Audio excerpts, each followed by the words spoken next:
Hey, y'all, welcome back. Clearing out all the energy from the Scorpio read. We're going to see who else needs a reading divine time today. And spin the wheel again. We're going to spin it again. Let's get this and these ready.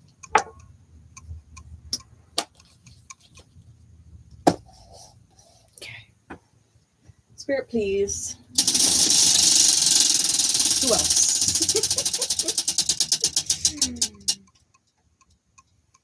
All signs. Okay, then. We're going to do all signs. Wow. Who really needs to fucking see this shit, right? Let's see what other dice placements, planetary placements are out there. We've got Aries. We've got the moon. And we've got 12th house. I highly recommend, because we're going to do an all signs. We're going to do an all signs. That's what we fucking spun. So we're going to do all 12 signs.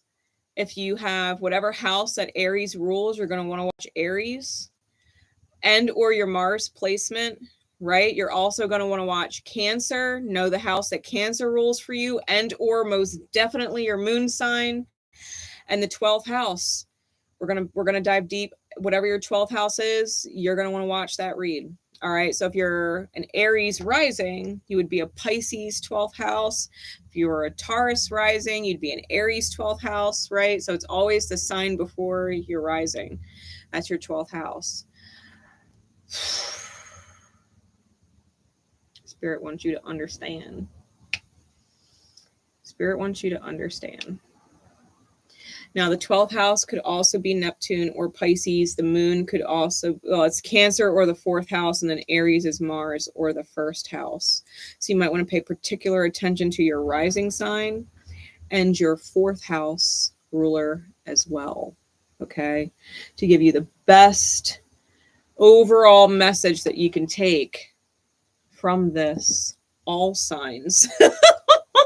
Let me get a pen. I got one. Sweet. All right. Let me get all my signs written out. You guys can call the order. Per usual, you can call it in the chat. There will be timestamps after the live is over. Just give me a few minutes to get them all put in there. I'll have it in the description and I'll put them in the comments. I'll pin it there.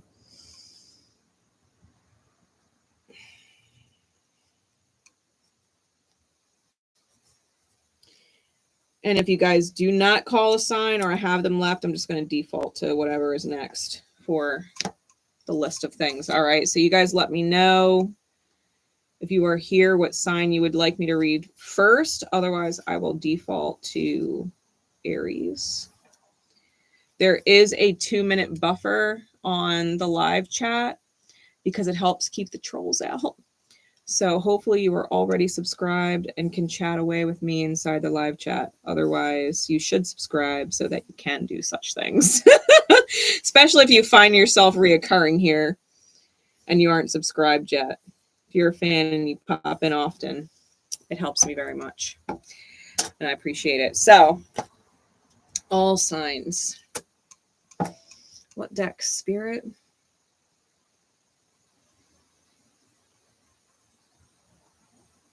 I'm being pulled to my other room. Give me a second, guys, and I'm going to go grab whatever Spirit has me guided to.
Alrighty.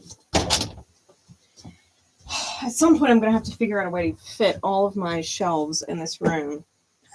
Because I have so many decks. Like, I have maybe a third of my decks covering this entire table. And I've got about, I don't know, 40 more decks of cards in my other room. They won't all fit on this table. All right, so I was got to do the archetype cards by Carolyn Miss. And then I pulled Spellcasters and Kabbalistic Tarot. Those are the 2 tarot decks. I may be guided to other things as I'm reading. We're just going to go with it. So we're going to start with Aries. Let's get a timestamp in here for Aries. Oh, by the way, the moon event is Monday for the new moon in Gemini. If you guys want your own personal reading with me on the moon for Monday, you have to check out my Etsy shop and get your reading before 6 a.m. on Monday. That's the deadline. All right. The theme for that new moon is going to be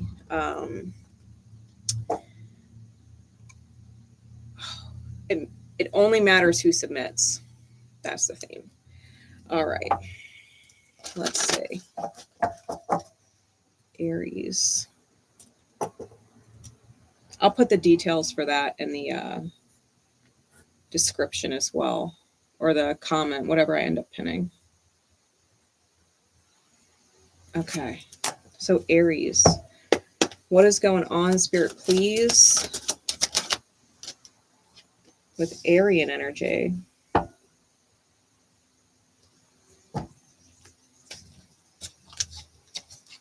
We got the Lover.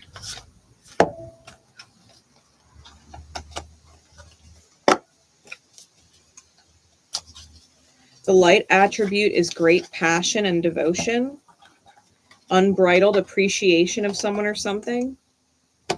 And the shadow is obsessive passion that harms others or self-destructive devotion.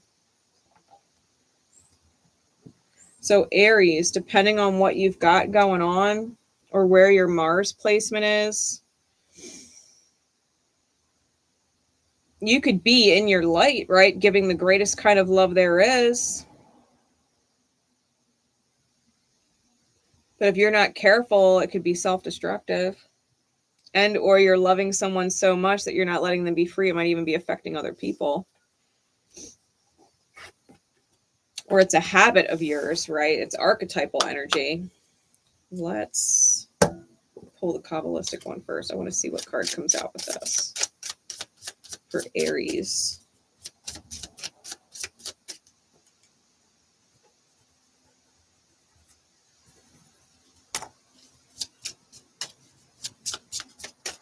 For Aries.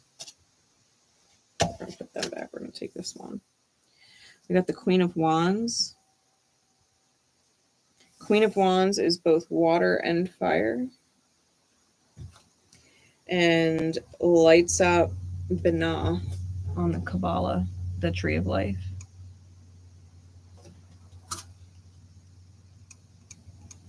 So you guys can see that.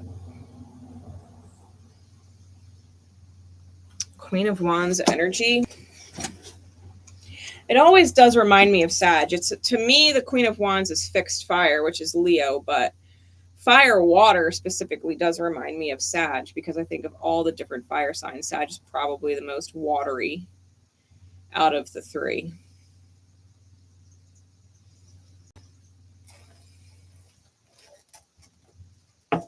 I'm not as familiar with the Tree of Life and Kabbalah, so if you guys know or want to look into it, you could look into that. What is going on with this Lover's card? What insight does Aries need? We got the High Priestess, Piscean energy. If you're an Aries rising, that's your 12th house. 7 of Pentacles.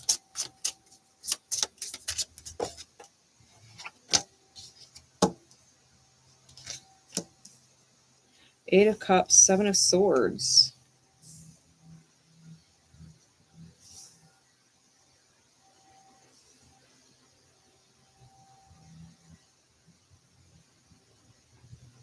Okay.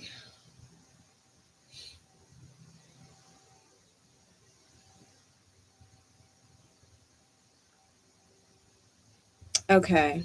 Aries, I'm getting a few things. Take what resonates and do not force things to fit. All right. Do not force things to fit. I got the 9 of Cups on bottom and the Ace of Cups on top for 10 cups.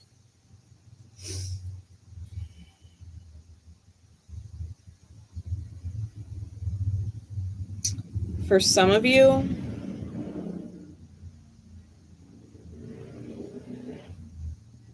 you may not realize that a friend of yours of the same gender actually looks at you in a romantic way.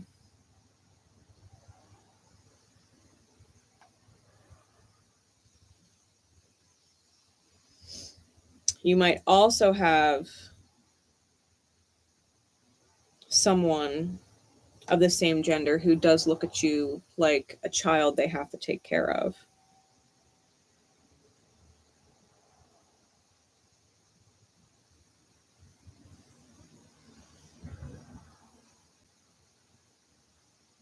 But there's a secret in the connection,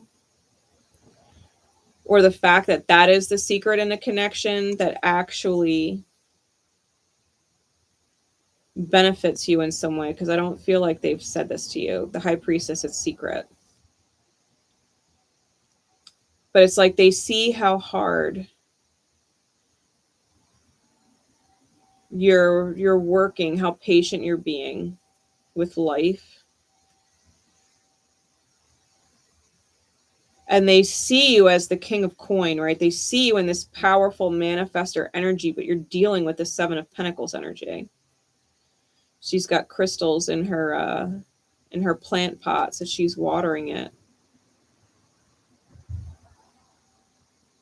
To be fair, it looks like a huge ass weed plant, but you know, details.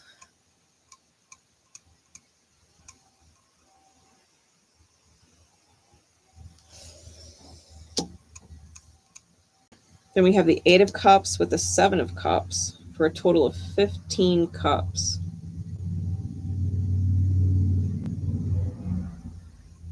And 15, that's devil energy. It is also lover's energy, because the 15 is a 6, and that is the lover's card.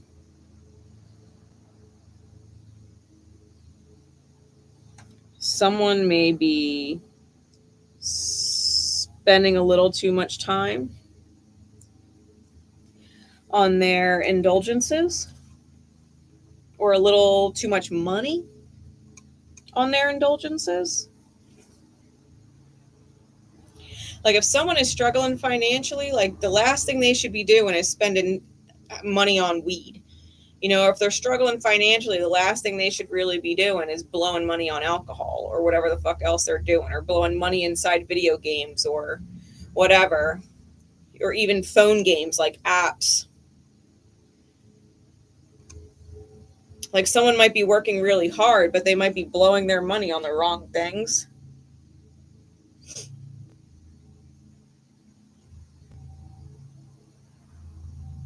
And they're not happy, which is probably why they're indulging like they are, right? Because the 7 of Cups, and we talked about it the other day, is like debauchery. It's an overindulgence in a vice, whatever the vice is.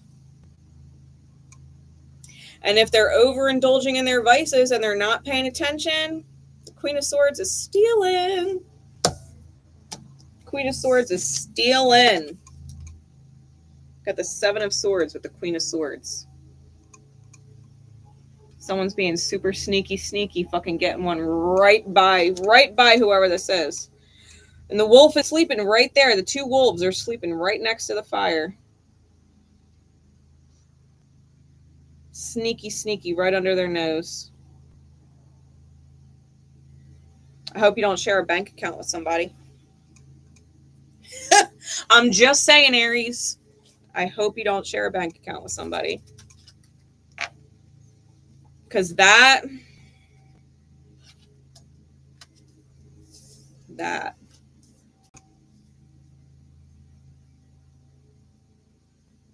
Like, we got the Lover card out here. The shadow is self-destructive devotion, right? Obsessive passion that harms others. And if it's not the first case or the weird case that's like, you know, not for everybody, where it's like a friend that likes them or something like that, or looks at them like a child they need to take care of. I mean, that might still be the case, but the fact of the matter is you're mismatched. You're not meant to be together. We got the King of Pentacles with the Queen of Swords. Like, these two people are not meant to be together. They're mismatched. They're going through the motions, but they're not meant to be together. And the Queen is really fucking cunning, and she's money-minded. The Bull is on the card. That's Taurian energy on a Queen of Air. Really, Spirit guided me to this deck. And the King of Coin, right, is hanging out with a couple of satyrs. You want to talk about addictions and indulging? And maybe having financial problems because they're fucking blowing all kinds of money on escapes, whatever the escapes are. From substances to games and stuff online. Shopping, like whatever. I don't know, Aries. I would watch. I mean, you've got universe loving you. You've got some kind of wish manifesting that you can't see yet. Or you wished for something and thought that it wasn't going to get answered, but it is. You just got to seize the opportunity for it. You might have to fight for it to get out of the bed you've laid in.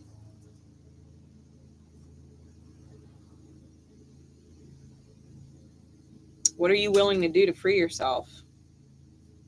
What are you willing to do in defense of yourself? To give yourself justice? Are you willing to alchemize? Are you willing to listen to spirit? Are you willing to come into union with someone? High energy? Are you willing to give and receive? Empress energy, star energy, like you've got to heal your feminine. Emperor is under that. We've got the Empress with a star and the Emperor. Bang. That's healing. And you've got to reach out for it. So Aries, I hope that helps. I hope that helps. If you guys want me to do a specific sign, you can call it out in the chat. Otherwise, I'm going to default to Taurus.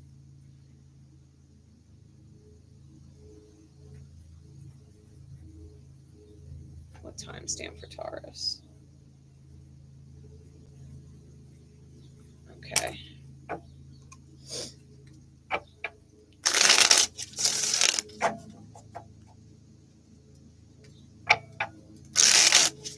All right, Taurus.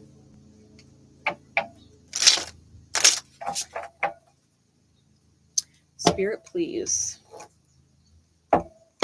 What is going on with Taurus in this divine time, right? What is it? What is the archetypal energy they're in that needs to be noted? Advocate. The light attribute inspires you to put compassion into action. The shadow is embracing negative causes or committing to causes for personal gain. Right? Motive. It's like, oh yeah, I'll support the hungry children in Uganda, and that's because I want political clout. Like, I don't give a fuck about those kids. It's like, that's the shadow, right? That's the shadow of the advocate. Light attribute is genuinely caring and putting that compassion into action to fix whatever it is, right? To help out or improve whatever it is. You do it because you care about it, not because you're gaining something. What is the Kabbalistic card, please? We're going to take the two that are up. We've got the Six of Wands and Justice, Jupiter and Leo and Libra energy.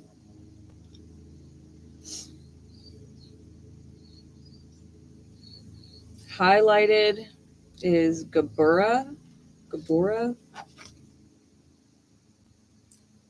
and Tifereth.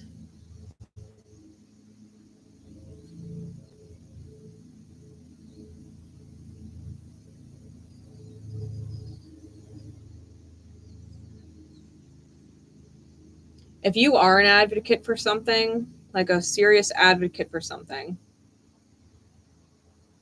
I think that you're going to get some kind of a win that's just for your cause.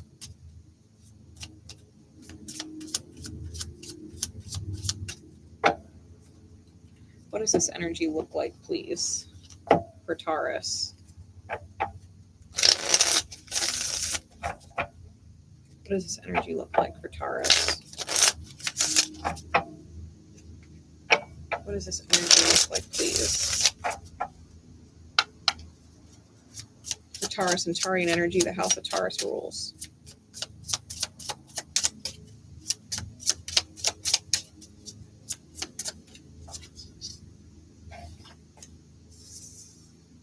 Got the Tower in the reverse, and the Devil in the reverse.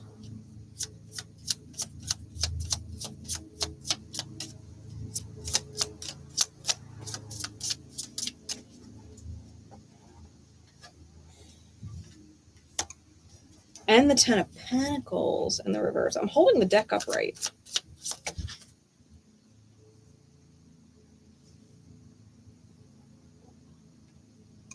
Six of Swords, Page of Wands.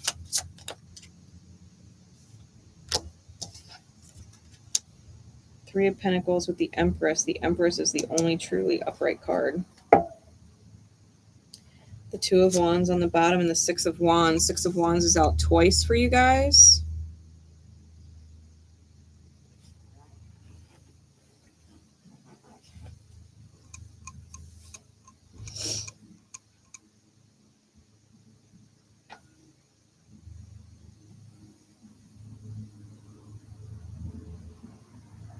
Taurus, you might be able to get out of a contract with a certain job or a home.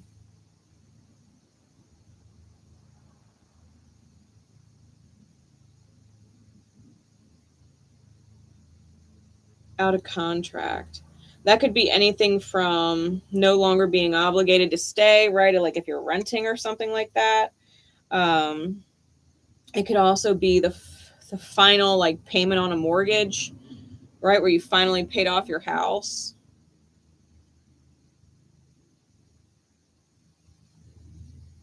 You could also be letting go of a financial burden of other kinds, like especially if it's family.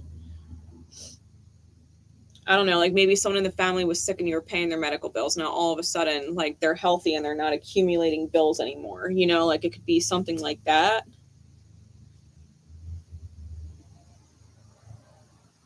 The Tower in the reverse with the Devil in the reverse, that's a major bullet dodged.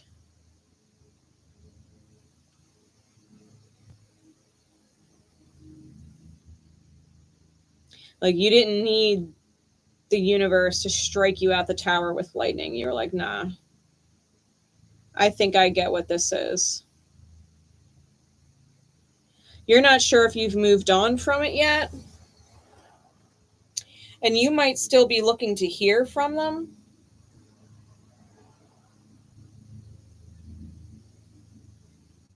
With that Page of Wands.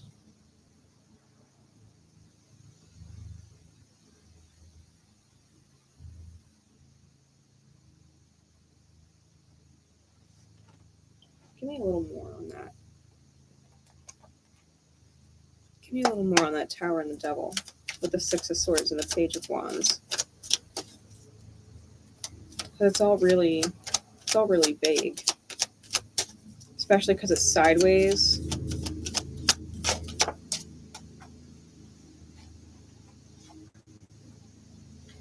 The King of Swords. Aquarian energy, if you got strong aqua in your chart.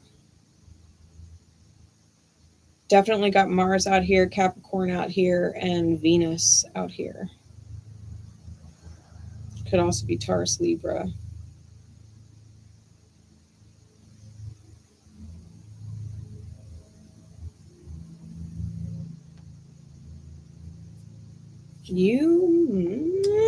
Taurus? I don't know, man.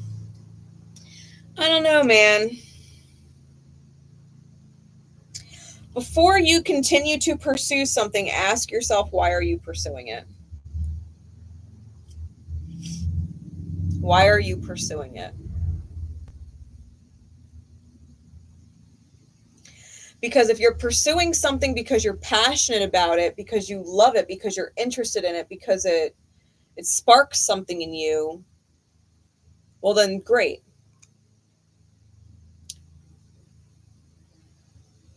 But if you're going after something and that is not the reason,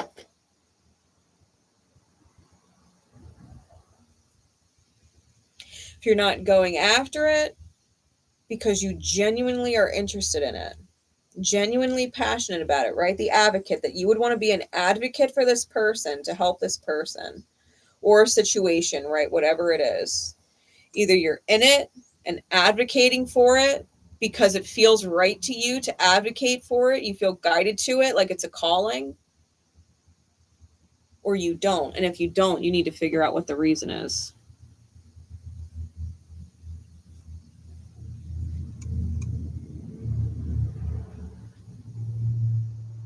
To be fair, you might shut something down too early, close the potential out, or lose the contract, right? The 10 of coins with the 3 of pentacles reversed, Tower, Devil reverse. Like, you might call it for what it is and think you're moving forward in the right direction, and then are going to be green with envy when someone else receives them, right? That Empress is green. Her skin is green.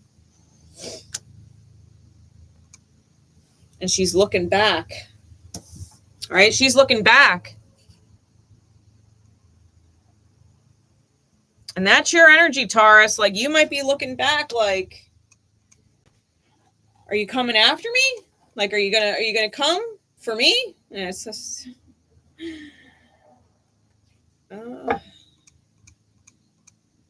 Queen of Pentacles is on bottom. 8 of Pentacles is on top.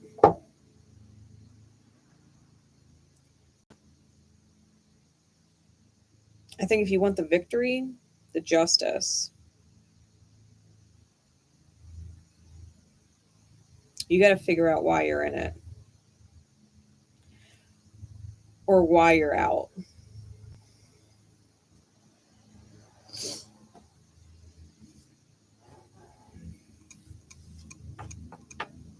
Because I think the victory is on pause. The 2 of Wands on the bottom with the 6 on top.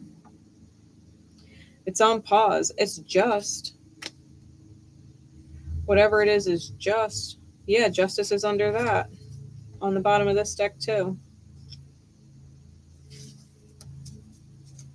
But you can't move forward confused or hesitant. Otherwise, you're going to be fighting off other people and lose. And lose. Like, Taurus, if you really want something and are passionate about it and want to advocate for it, you need to jump on it and take it now. You need to jump on it and take it now. Because if you don't, you're not going to have the opportunity later. You'll lose it. You'll lose the commitment. You'll lose the receiving of it. And potentially whatever 10 of Pentacles energy comes with them. Careful someone doesn't get ahead of you if you actually want them side by side with you. Be careful they don't get ahead of you, because as soon as they get ahead of you, it's too late. It's too late, Taurus. Windows are windows. They do not stay open forever. Then we have to trust the universe is going to align us with something different then, because we missed the window we wanted to take. Right?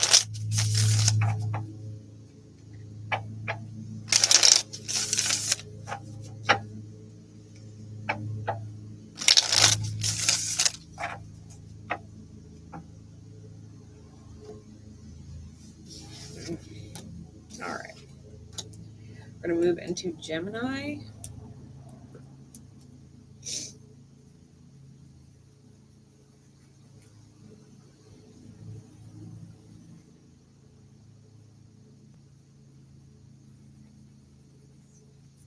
Okay. Gem. Our beautiful Geminis. Spirit, what is going on with them in this divine time? What do they need to know? What does Gemini need to know? Right? Gemini energy, Gemini placements, house that Gemini rules. What do they need to know? There's way too many. We are not doing an hour reading right now on Gem. Let's pull. I'm going to be here for 4 hours as is. Let's pull one card for Gemini, please. What is the archetypal energy that best embodies them right now? Child eternal. It flipped at me upside down, which means we're probably leaning towards the shadow. But child eternal in the light is determination to remain young in body, mind, and spirit, the ability to see things with fresh eyes. The shadow is the inability to grow up and be responsible, extreme dependency on others for physical security.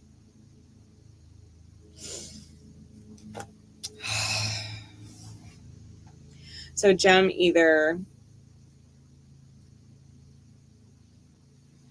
you might be dealing with people who are highly dependent on you for physical security, especially if you got kids.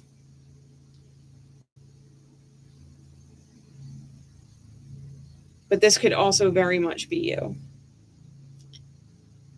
And whatever facet, right? Look at the house that Gemini rules in your chart. That'll give you a little insight on maybe where you're having a hard time taking responsibility, right? Like if you're a Gemini rising, Gemini is your first house, like you might have a seriously hard time taking responsibility for yourself. If it's in your second house, you might have a really hard time taking responsibility for your finances. If it's in your third house, you might have a hard time accepting responsibility for the way you talk to people. If it's in your fourth house and Gemini rules your fourth, you might have a really hard time taking responsibility as a mother in your role as a mother or nurturer in the roles of other people in your lives. Fifth house, you might need to be a more responsible parent when it comes to your kids. You might need to be more responsible when it comes to sticking it to your hobbies and getting in deep with your passions and taking off running. You know, seventh house, you might have a really hard time taking responsibility for your partners and the partnerships you find yourself in. If it's the ninth house, Gemini, you might have a really hard time applying wisdom, not taking responsibility and applying the wisdom that you've learned through the course of experience. If Gemini's in your 12th house, you might have a really hard time taking responsibility for your fucking wounds in your own mirror. Gemini's in the 10th, it's career. Gemini in the 11th is soul family, goals, dreams. It's not taking responsibility, not growing up. 8th house is what you take from others, what you receive from other people. You know, you're not taking responsibility for what you're taking.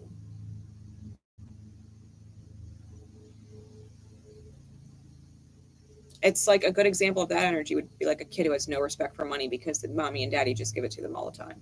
They have no respect for money. Like Gemini in the 8th house, that would be that energy.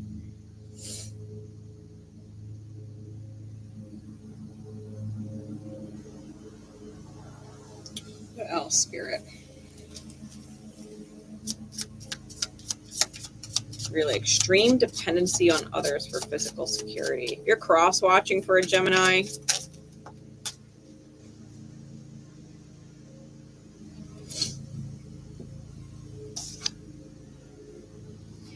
Ten of Swords reversed. 𝐤𝐤𝐳𝐴. Sun and Gemini, it's your card.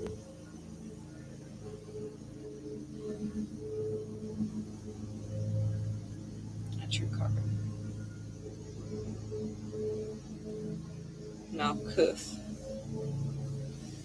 𝗏𝗂𝐽𝐿 is the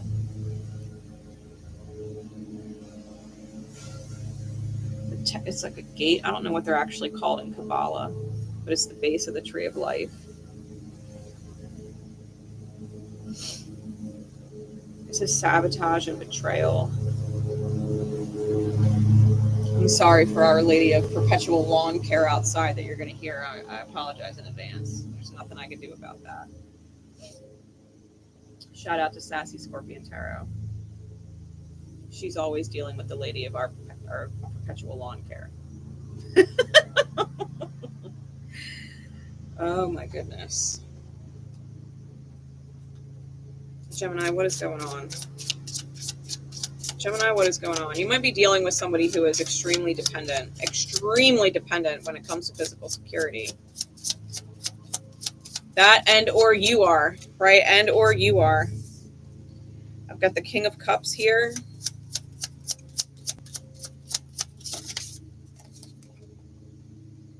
The Five of Wands. Chariot, Cancerian energy. Nine of Wands. Clarities, please.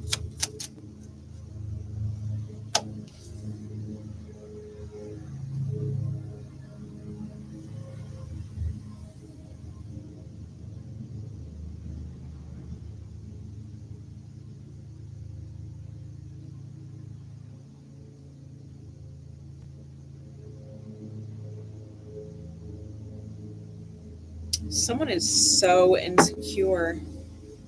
The Devil's on the bottom. The Death card's on top.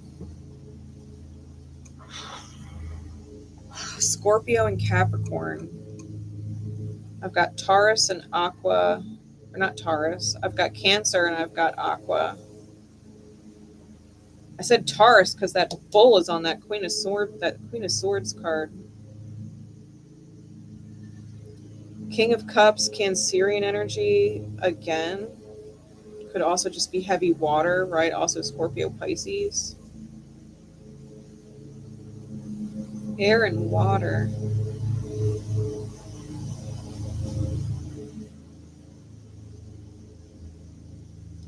Sometimes the Ten of Swords is also Jupiter in Gemini. This deck has it as the Sun in Gemini, but some decks, like the Hermetic Tarot, it's Jupiter in Gemini.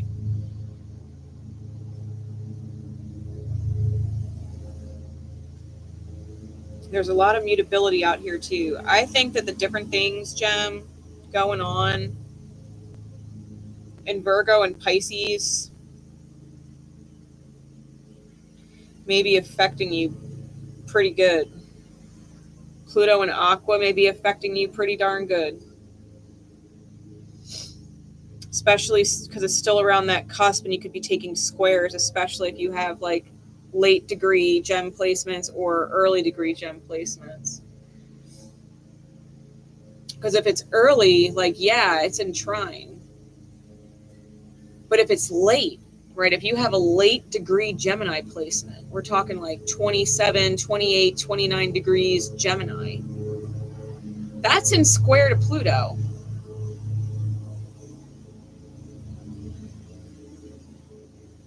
That's in square.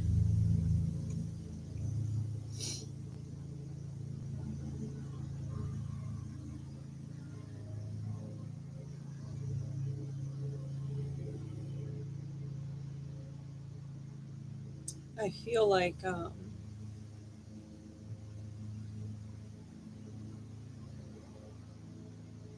like there's multiple people around you healing. It's not just you. One person sees and they're not in the thick of it, right? If you look at this Five of Wands card, there's four people all swinging around at the piñata, but the piñata is a beehive, and there's one person standing back with no blindfold on, watching these people try and swing to hit the beehive. And he's got a smirk on his face, like, that's going to be hilarious. Right? That's going to be hilarious. Hey, Bobby Lynn, welcome back. Goats and donkeys. Nice. Nice. Yeah, I've got lawn care. Oh my goodness. Yeah, I think everybody's healing. I think one person knows it. I think one person is giving a lot or has given a lot emotionally, right? They're an emotional investor. They're an emotional investor. Everybody's healing. It's not easy either, because the figure on the star card is actually crying. She's got tears running down her face as she's pouring the vessels.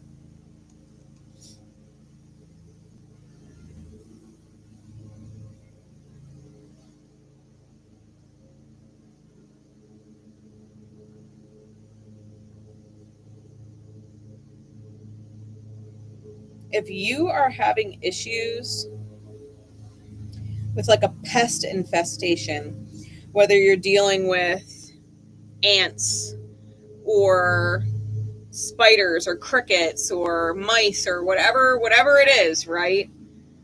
That could be a sign that you are cutting off or walling off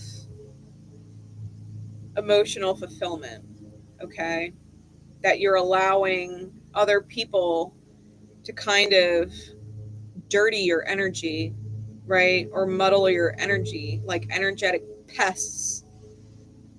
They're an energetic nuisance or a distraction.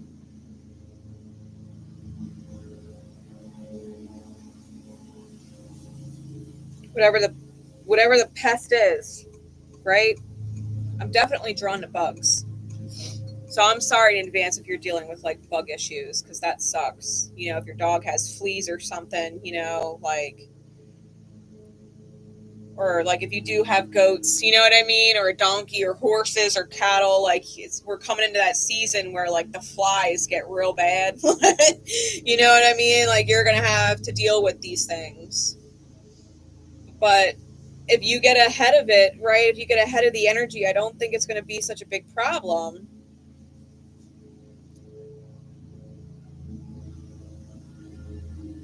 I do feel like whatever is going on, though, there is one person who is an emotional investor. I do think there are multiple people healing, at least four. At least four. Someone is being divinely pulled forward and might be coming off colder than normal. Whether they realize it or not, they're being pulled in a way different direction. And someone else is super guarded. They don't know how to let themselves be happy. They don't know how to let love in. They don't know how to enjoy life. They don't know how to choose it. They don't know how to choose an alignment. Like they don't know how to listen to their intuition.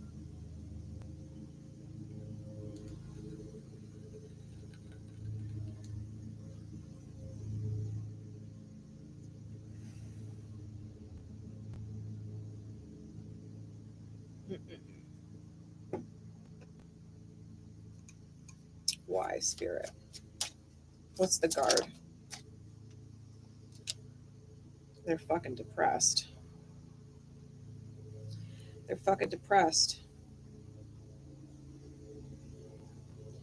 They don't want to love because they don't want to lose. It hurts to lose what you love. Whether because you've grown apart from somebody or death was the cause, right? Whatever it is, like they don't want to love because they don't want to lose. They have a guard up. They have a guard up. They've lost before.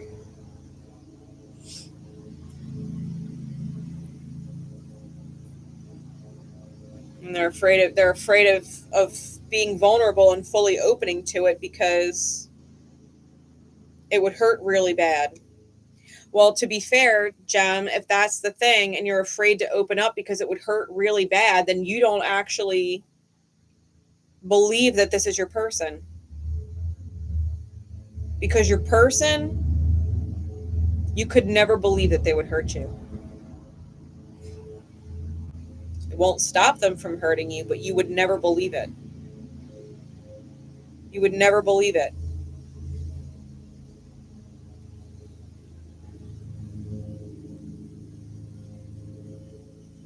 Because even if they hurt you deeply, if you felt like they would never hurt you, it's because the hurt is an illusion and it's not really what they're doing to hurt you. It's what they're doing to give you the growth edge that you need. But if you don't feel like you can move forward with someone because you can't be vulnerable, they're not your person. If you're afraid to hurt them, or afraid you're going to get hurt by them or the exit of them, then they're not in alignment with you to stick around for forever. They're a reason or a season.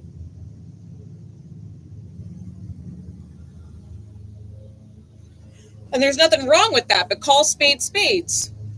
Like, I care about you deeply, but I'm not in it. Like, I'm not 100%, I'm not all in, which means you are a reason or a season. This is temporary. It's not permanent. If you can accept that, you might be better off.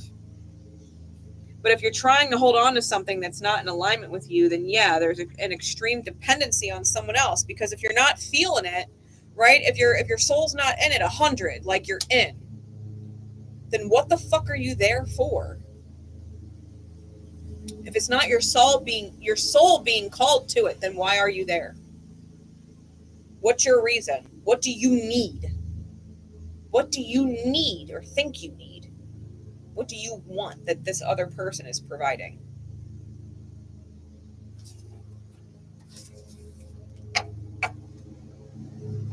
You're giving someone the swords to stab you in the back with later. The Ten of Swords, we've had conversations about this. The only way you end up with 10 swords in your back is by giving them out to people who stabbed you with them. You gave them the swords. Every time you ignored your intuition, you gave them a sword. Every time you settled for something that your soul wasn't invested in, you gave them a sword. If you're not in it for the right reasons, Jem, I don't care what you think the right reasons are. You could tell yourself whatever you want. Well, I'm in it for the kids. Well, I'm in it for the future. Well, I'm in it for the history. Well, I'm in it for the love. Well, I'm in it for this. If you ain't in it because your soul's not fucking calling you to it, then you're in the wrong place. Then you're in the wrong place. All right, we're going to move forward to Cancer, unless you guys want me to do a different sign. I did Aries, Taurus, and Gemini, but I still have Cancer through Pisces. You guys can call out the signs in the chat that you want me to read first. Otherwise, if you guys don't call anything in the chat, I will default to Cancer. Okay.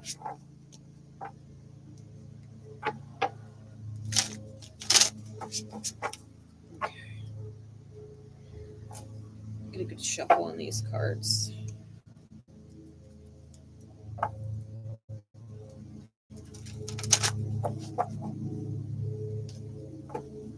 All right.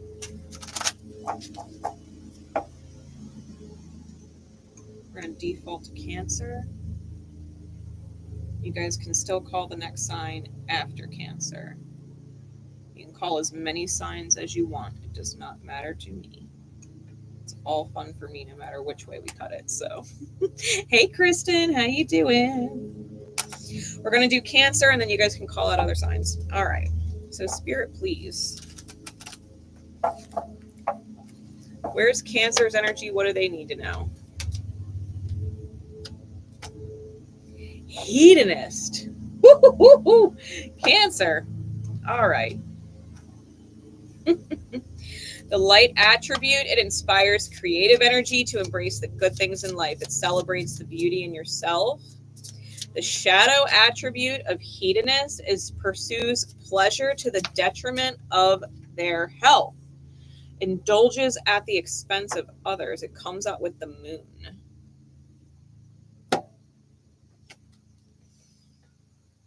Comes out with the moon, the high priestess.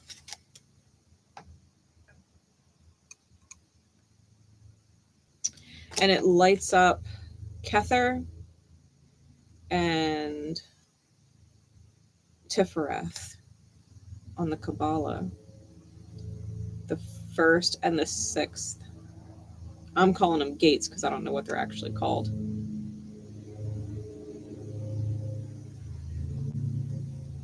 That's something I probably need to invest time in.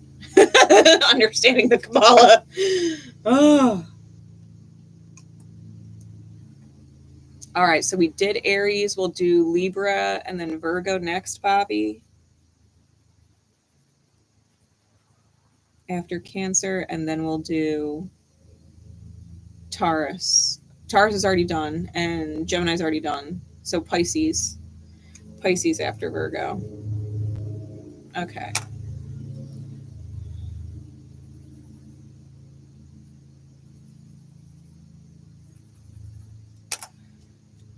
Spirit, what is going on with Cancer?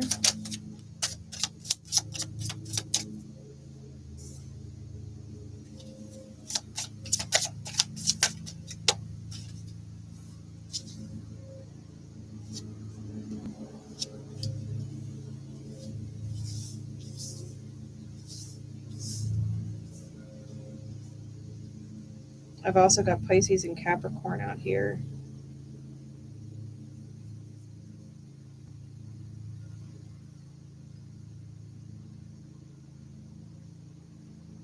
Cancer.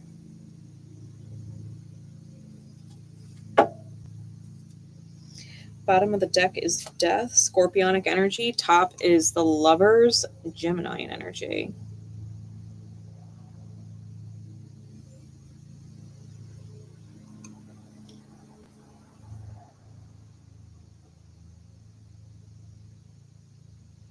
Cancer, I think your intuition is highlighted. I also think that you're keeping certain thoughts to yourself.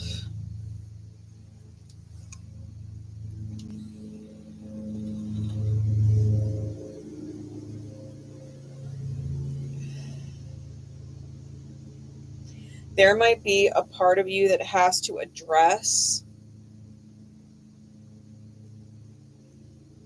contribution.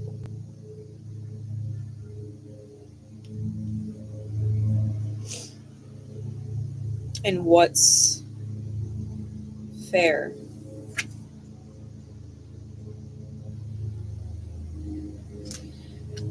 Almost like quantifying the different energy being given and received.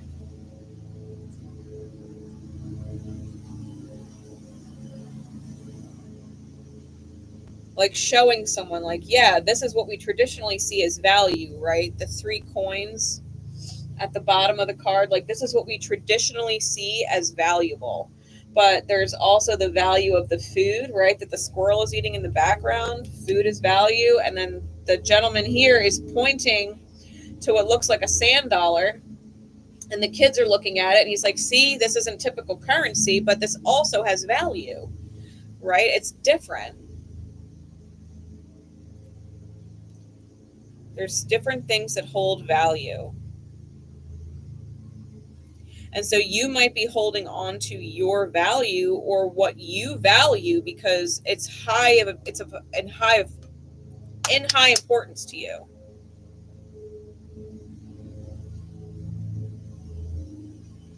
However, the 7 of Cups with the 7 of Wands, you're off the mark in some which way, shape, or form and defending it.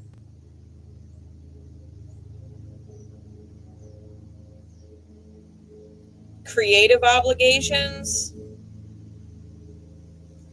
stealing or having a stolen opportunity for enlightenment.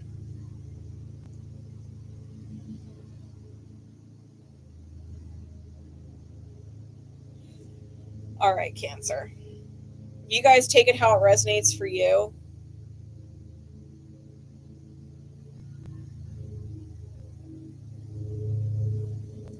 But I feel like you may have over prioritized or are over focused on something, and it's affecting other people, and it may or may not be good. It may have a positive effect, right? It may make other people step up more and take more accountability, and it might not.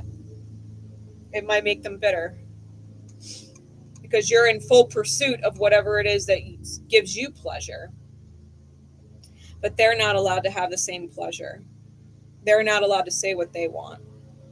Like you could say what you want and that's righteous and that's in alignment. But if they say, well, they want this, your judgment of that is no, because that's not what I want.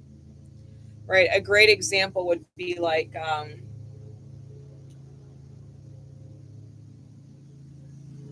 Okay, here's an example. You could take any example, but this is kind of like that. Like, let's just say there's a couple, right? And maybe they're working out their differences. And Cancer's like, well, this is important to me. This is important to me. This is important to me. This is important to me. If you want it to work and you want me to be happy, then these are the things that I need in order to do that, right? But it might be in direct conflict with what makes the other person happy. Like, maybe the other person, as much as they do love Cancer, maybe they do like to go to the racetrack and gamble. Cancer doesn't like it, but they're like, I love the racetrack. I love going and betting the horses. You know what I mean? Like, I know sometimes I lose money, but this is what I love doing. Like, I want to be able to do that in the relationship that I'm in with someone. Like, I want them to accept the fact that I do love going and seeing the horses at the track and placing a bet. But they can't say that. Like, Cancer can have everything they want, but they can't have what they want. Well, Cancer wants this and Cancer wants that. And I want this and I want that, but I'm not allowed to have it because Cancer don't like it. It goes against what Cancer wants. Well, then maybe y'all aren't compatible. Maybe y'all are not compatible. Maybe you have certain things in common. Maybe your personalities get along real well when they're in sync. But maybe you're not compatible with each other because what you guys want from relationships is not the same. It's not the same. You can have things in common and your personalities can work well together, but you are not compatible as partners, which means you would just be better off friends. You're better off friends. You're stealing an opportunity to learn from yourself.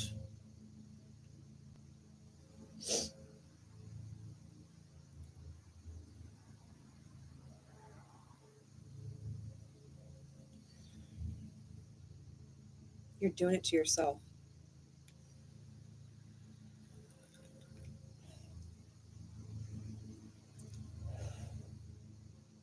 I'm telling you right now.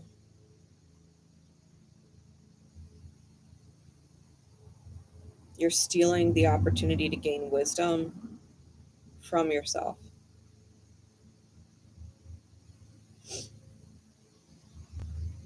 You're forcing it. It's not flowing. It's not unimpeded divine flow. Like, you're swimming upstream.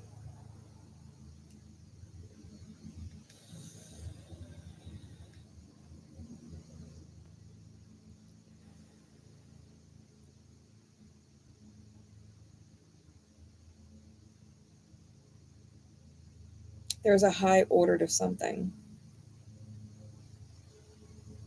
And the devil will have his day. Like, you got to be aware of that. If you don't check the reason why you're pursuing something, I had the same conversation with Gemini. So if you got strong Gemini in your chart, you might want to watch Gemini.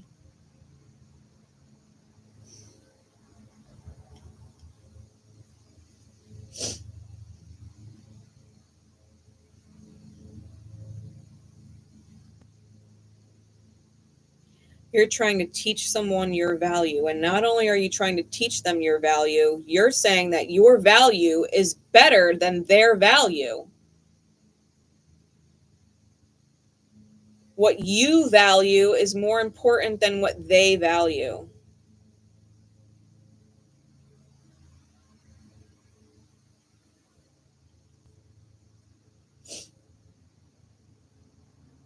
Some of you might be inspiring others to commit to themselves or commit to some kind of path so that you could sneak out and leave them hanging.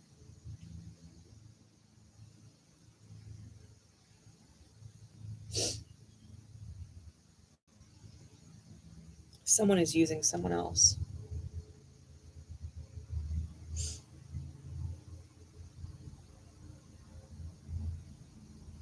And they might not call it that, but they are. They're already getting the intuitive download that whatever they're doing is over already. It's already dead. There's nothing there. People can pretend all they want. It's dead. And at some point, the divine is going to spark judgment on these two people that are mismatched. Yeah. And it's going to shine light on how they've been blocking themselves from opportunities with each other. Yeah, Magician. You got to watch Gemini. If you got Gemini in your chart, you're going to end up moving forward no matter which way you cut it.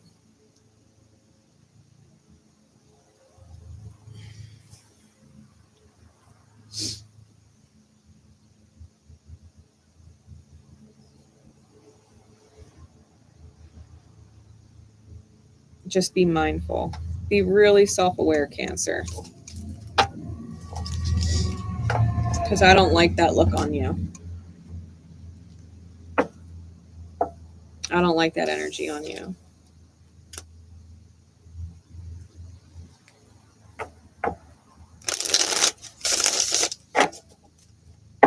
Like for how intuitive you are missing a major red flag.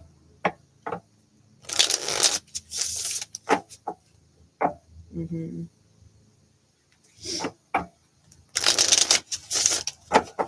Yeah, I'll have a timestamp for Aries afterwards, Bobby. I'm going to put them up in the description in the comments, so you'll be able to go back in and watch Aries. So I did start it, start the whole all signs with Aries. I think it started like 7 minutes or something like that.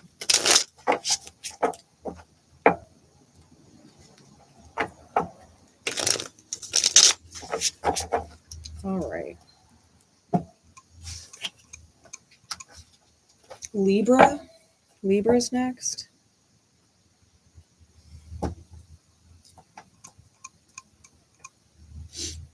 Yeah, I got to look more into the Kabbalah for sure. You and me both, Kristen. It's a big lesson for your husband. Yeah. Yeah. Trust me, as a Cancer moon rising, I'm always on my toes. I'm always on my toes. I'm gonna end up playing back that reading probably a few times. All right. Libra.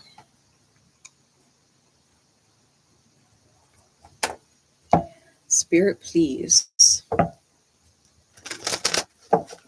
What is going on with Libra? Libran energy, the house that Libra rules for you. What is going on with Libra?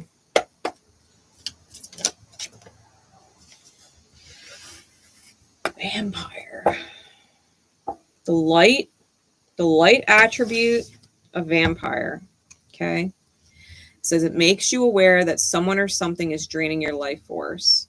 The shadow is depleting others for your own psychic survival, chronic complaining, and codependency. The vampire. It might be someone that you rescued. We've got rescuer on the bottom. You thought you were saving them from a bad situation, or you thought you were going to be the light in someone's life, like the hero. Oh, Libra. What's the Kabbalistic Tarot? The Three of Cups. Mercury in Cancer. It highlights Binah, or the third gate or vortex, whatever you want to call them. I don't know what they're called. You guys are going to have to forgive me. Three of Cups, that's third party energy. That's karmic energy. What does this look like, please, Spirit, for Libra?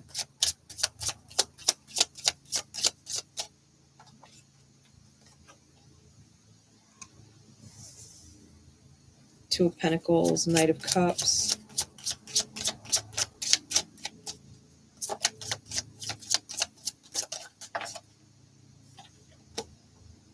Three of Cups again. And the Lovers, Gemini energy.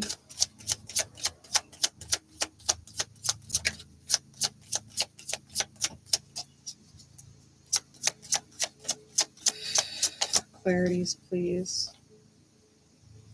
We got the Empress. Libra, that's your energy. Could also be Taurus. It's Venusian. Your Venus placement may be significant.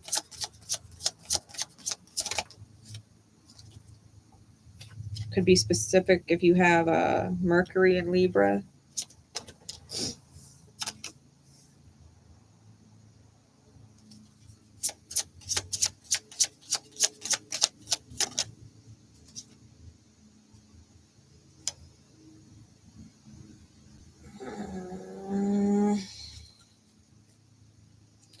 Moon is on the bottom. Pisces, Magician on top.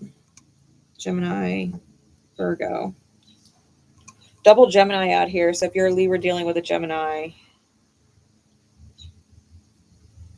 I think you're manifesting your fears. The Magician on top with the Moon on bottom, I think you're manifesting your fears.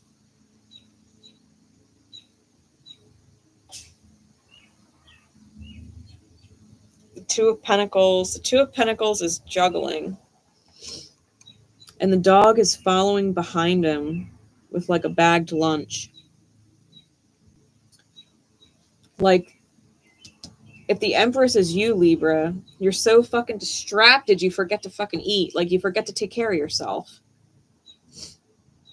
You forget you need to take care of yourself.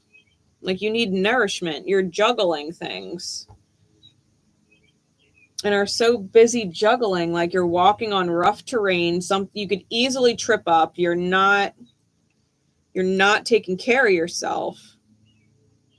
You do have someone reminding you to eat or asking how you're doing and if you ate yet.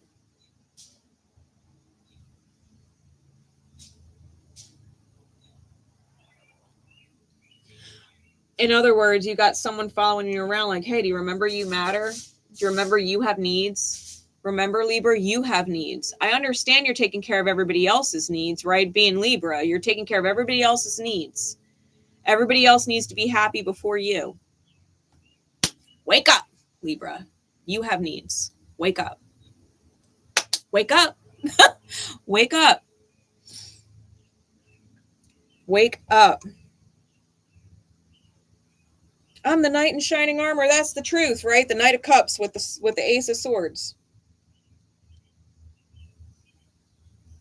Libra, I love you, but sit the fuck down. You got a third party you are about to fall into the fucking lagoon over. They don't see your value. They don't see your value. It's like you got to teach them and you can't. They don't want to see it. Eight of Swords energy on the Lovers. Whoever you're dealing with, they don't want to see your value. If they see your value, then they have to match your value or they know it's not fair. So they're plain fucking dumb and ignorant. I don't know Libra's value. They're probably treating you like shit, lighting the bull on fire, right? The endurance, the stability, the beauty of it. They would set you on fire. They would set you on fire. They don't love you. I'm sorry. I'll say it just like that. You're manifesting your fears. They do not love you. They do not care. Whether they're a romantic partner or a boss, it doesn't matter. They don't care about you. They love what you're doing for them, though. The Vampire, depleting you for psychic survival. They're always complaining, extremely codependent. Always fucking complaining and making your life harder, like you can't fucking fix their problems fast enough. Everything you do, bending over backwards to make their life easier, they're finding something else to fucking complain about. They're selfish as fuck, and they do not care about you. You got a Vampire.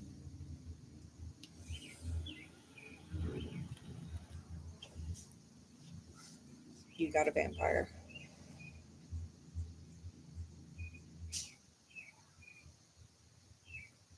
I don't know, Libra, man. That's fucking rough. What house does Libra rule for you?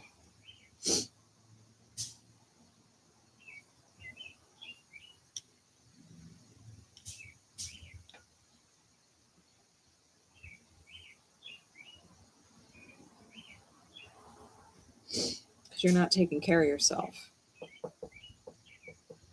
You're not taking care of yourself. And it might be in that arena.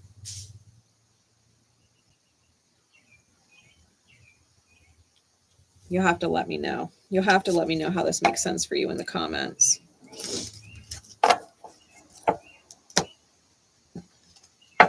I love my soul family, my Libra soul fams. I gotta tell you like it is. I have to.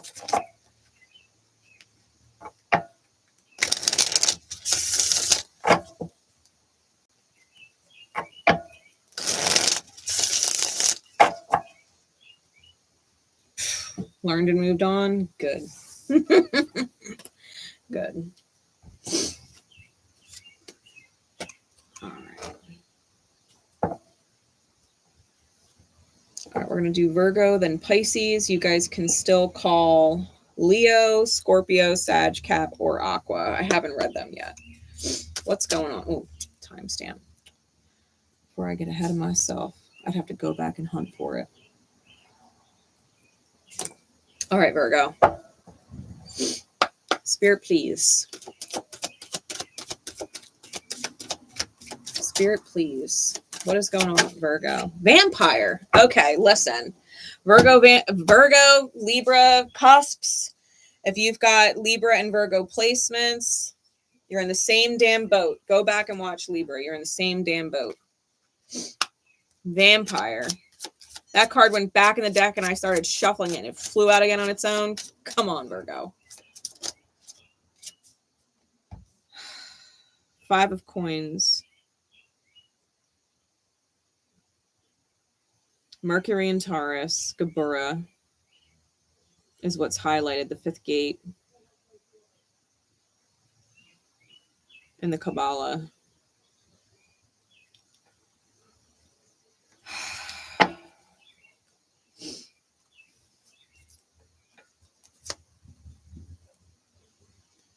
Really got Temperance on top of that and the Empress on the bottom. You do not know what you deserve to receive. That's what's alchemizing. That's what's alchemizing. You do not know what you deserve to receive. And it has to do with your Virgo placements. So what is going on? You might have, like, we've got Taurus out here on that. Always keep in mind those houses up there on the dice, right? We've got 1st house, 4th house, and 12th house up on them dice. We got the 4 of Swords. The Hanged Man. I'll talk about tapped out. 6 of Wands. What else? Give me one more and then clarities, please.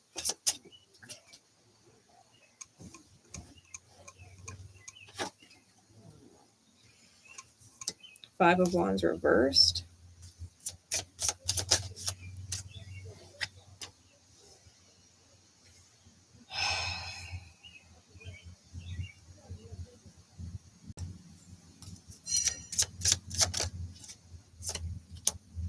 Damn. Knight of Cups is on the bottom. Knight of Swords is on top. So lots of communicating. Lots of communicating. The four of Swords with the 10 of Swords. I am not a medical professional. If you have different things that you are feeling in your body that are not normal for you, I highly recommend going and getting a checkup.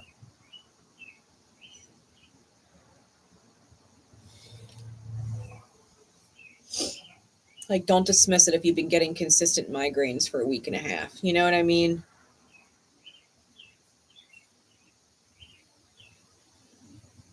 If you've been getting shooting nerve pain or something keeps going numb, right? You gotta pay attention to it.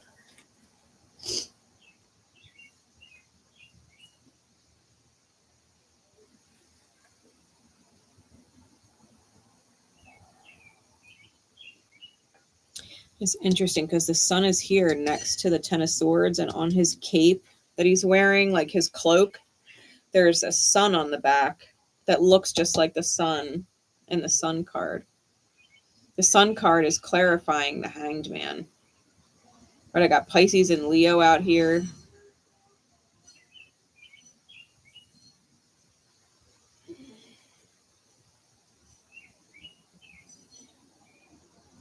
Someone's trying to figure out who they are after a major, major, major betrayal and or loss.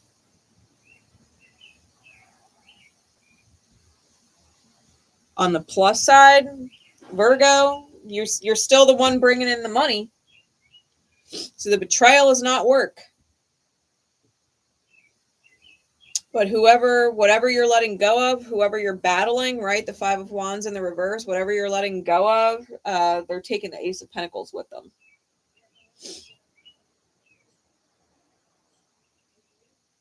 So you might have the ability to continue to maintain,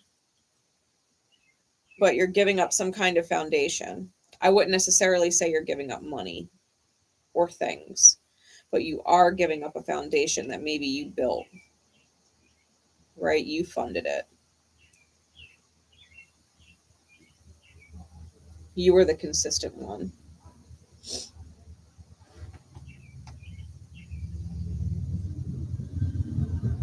There's a lot of communication happening. And for you, like, as opposed to Libra, who needs to wake up, I think this clearly shows that you're waking up and the ramifications or consequences of waking up. There is going to be some kind of loss, right? Some kind of hit, material hit, like real world manifested stuff that gets hit.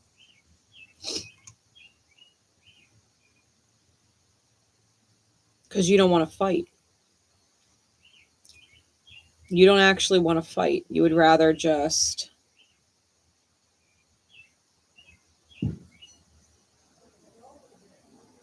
take the victory with what's within your control. And if you got to take losses, you got to take losses. Because I think whatever you're gaining in your freedom and your sovereignty outweighs whatever the material world loss is. It's like, so be it.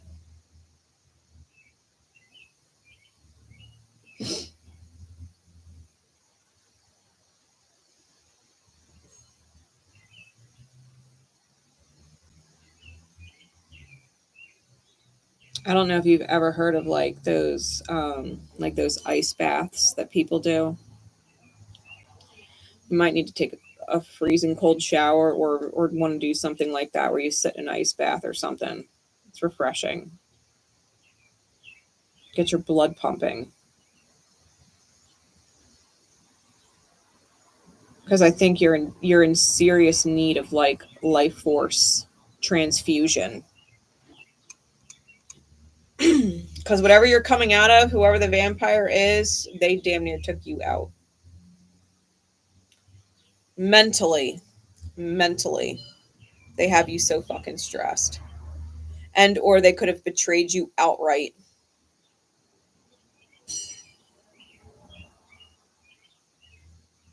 But you would greatly benefit from some 12th house work. The sun clarifying the Hanged Man, I'm reading that like you would greatly benefit from some 12th house work.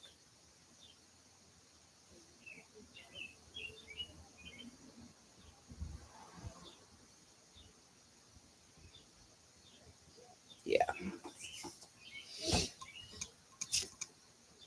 The communication. Oh, I don't know what that song's called. I think it's a 𝐷 song. Hold on to yourself. That's the lyric I heard. Hold on to yourself. What is that song? I don't know if it's the same song or a different song. It's like, kisses so hard. I'll take your breath away, and after I wipe away the tears, just close your eyes, dear. I'll hold you down, kisses so hard. I'll take your breath away. Ugh, now I want to listen to that song. I love Sarah McLachlan. She's so fucking talented.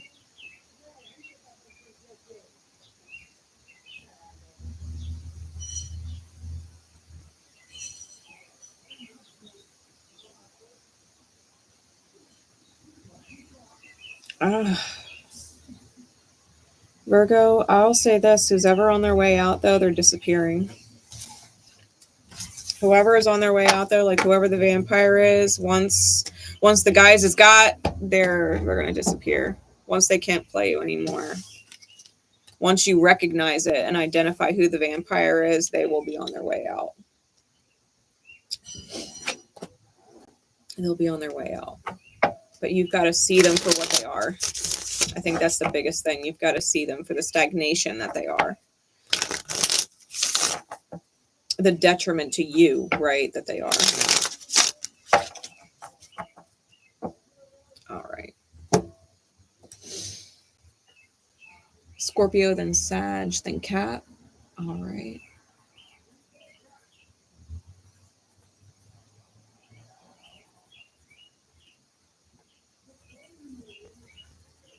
Then we'll have Leo and Aqua left. Okay. Pisces.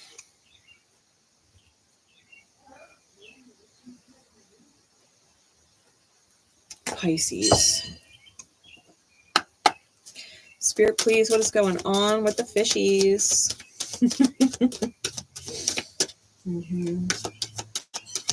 One is hold on and one is possession. Love that. Thank you, Kristen. Those are the Sarah McLachlan songs. One is hold on and the other is possession. I appreciate you. Thank you. All right, Pisces, you got the gambler. Who don't know that, right? Fucking Pisces. All right. And its light attribute. It is willingness to follow intuition even when others doubt you. In the shadow, it is relying on luck rather than hard work.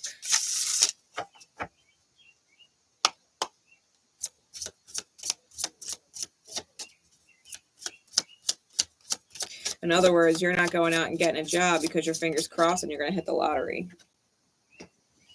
But the Four of Coins, Sun and Capricorn, might have strong Capricorn placements as well.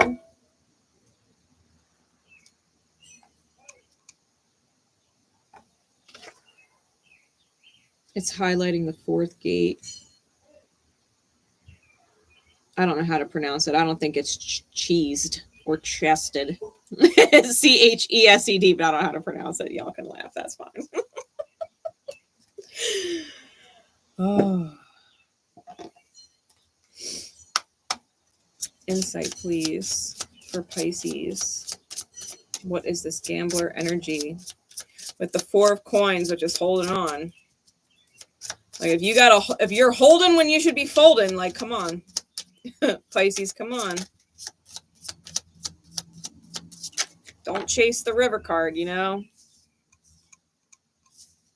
Know what your odds are. And then trust your intuition the rest of the way. Like, if it's not a fuck yeah, it's a fuck no. Not today, not right now, maybe later, but no. What is the clarities, please? Clarities, please. Clarify the Ace of Wands. I got the Three of Wands, the Two of Wands, and the Moon.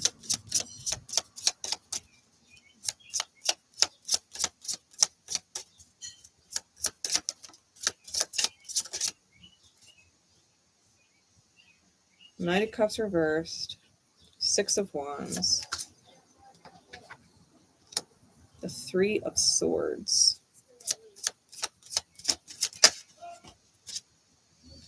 And the Seven of Pentacles with the Chariot.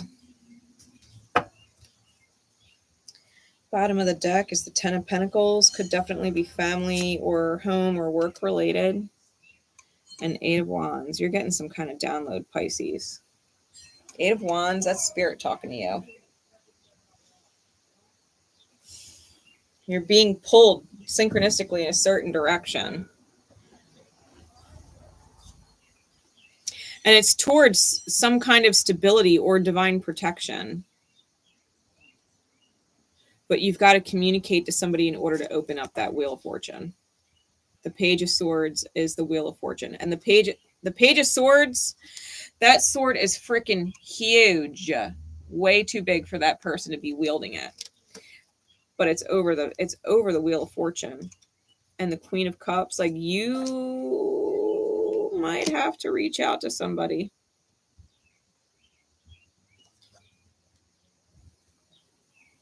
If you want to preserve something important to you, like family or a career, something, right? Something you've established, your home.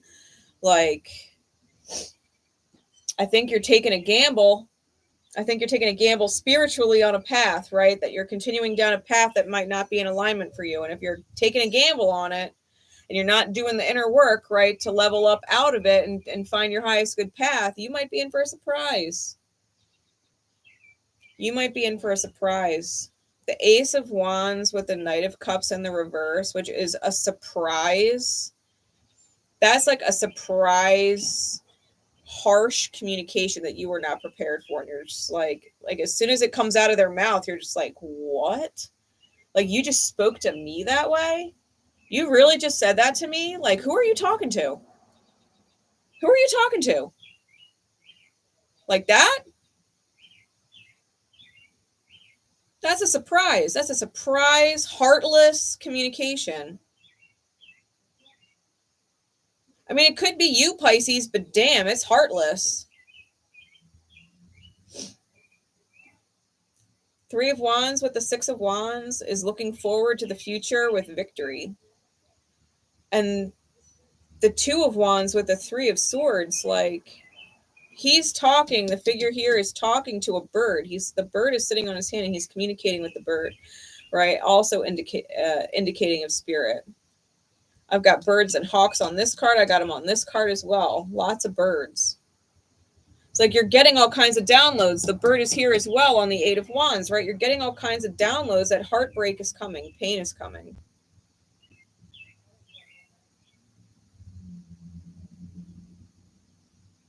Someone said some shit.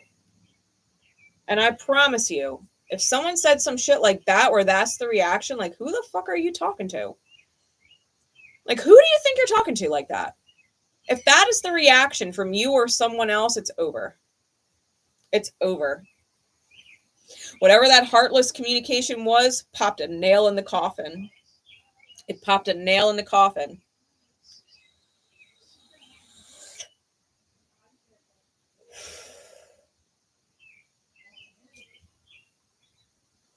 You're afraid that whatever you've given is not enough.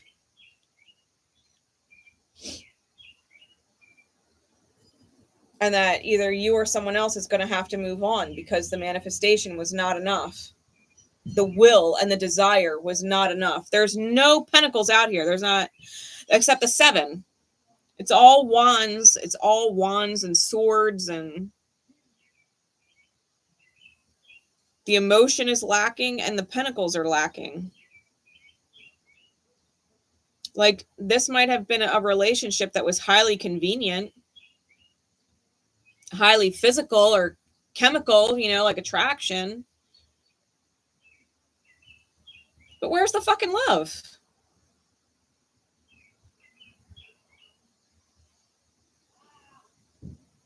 Like, these people don't make love. They have angry sex, you know, or passionate sex, but they don't make love to each other, right? If this was a couple.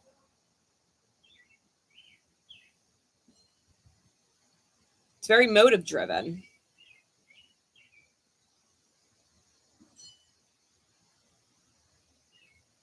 And someone is holding on so that they're in control. They're with each other because there's some kind of control element.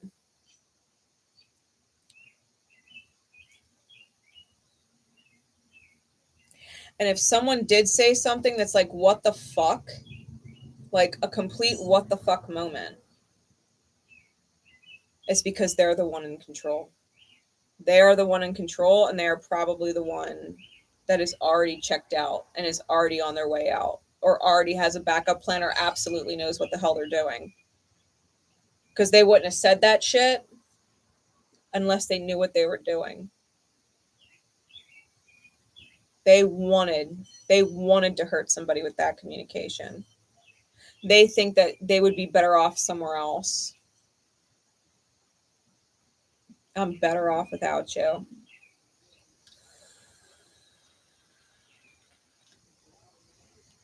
That mindset's gonna get somebody in some fucking deep water. If they thought they were better off without you.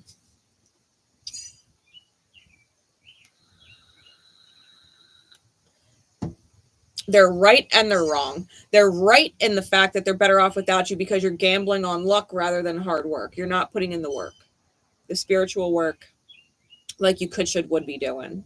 So they're right in that regard. They're better off somewhere else.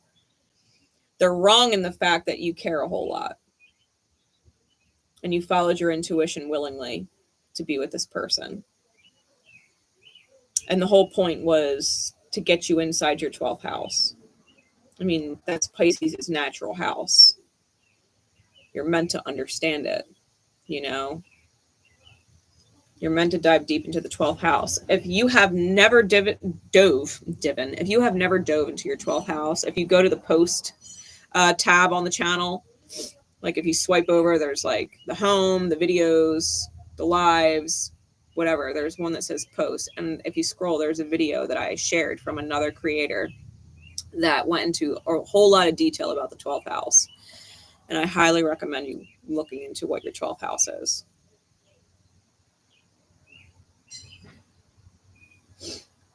Because if this is about you and spirit, and you're trying to get spirit to submit so that you don't have to heal,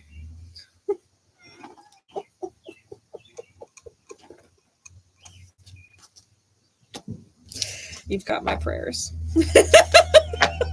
You've got my prayers. Pisces.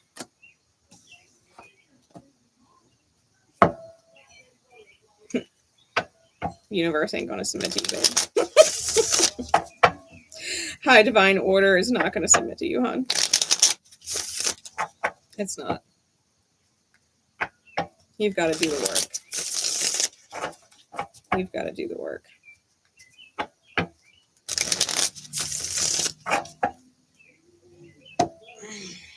All right, Scorp.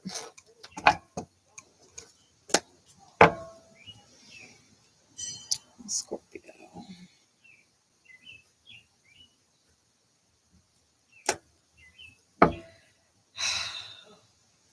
I know, I love Building a Mystery too. It's such a great song. I'm just gonna listen to a Sarah McLachlan playlist later. That's what I'm gonna do. Oh my gosh.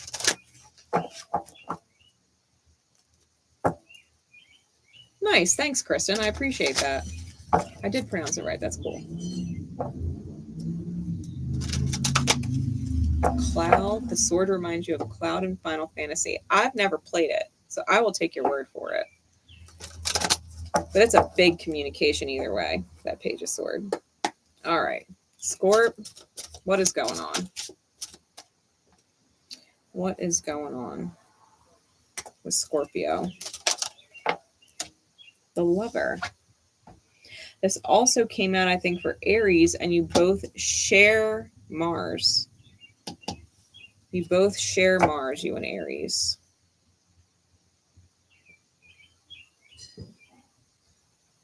So Mars being in Leo, it's in square to your sign. Okay, just keep that in mind. Oh, we got the Exorcist on the bottom.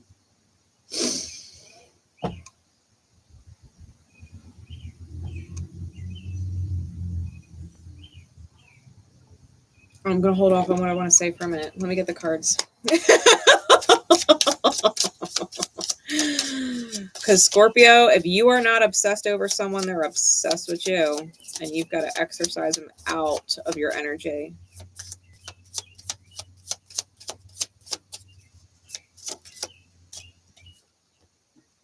Got the Hermit.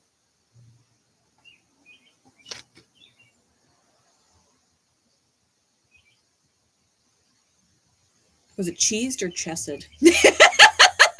Kristen. Oh my God. It's connected to Tifereth, which is coming up a lot, right? The sixth gate. It's 6 and 4 with that. Hermit energy, Virgo energy. So Scorp might have significant Virgo in your chart. You might want to go back and watch Virgo's sign if you do. Virgo's reading. Insights, please.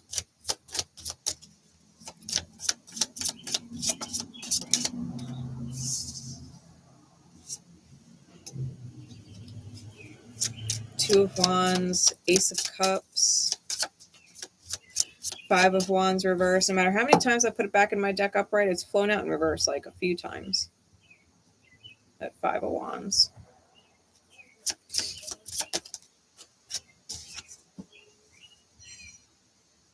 Okay.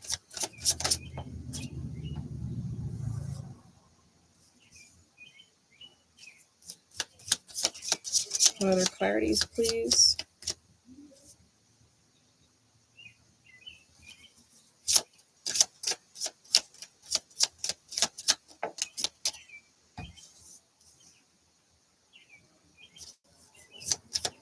Avoidant.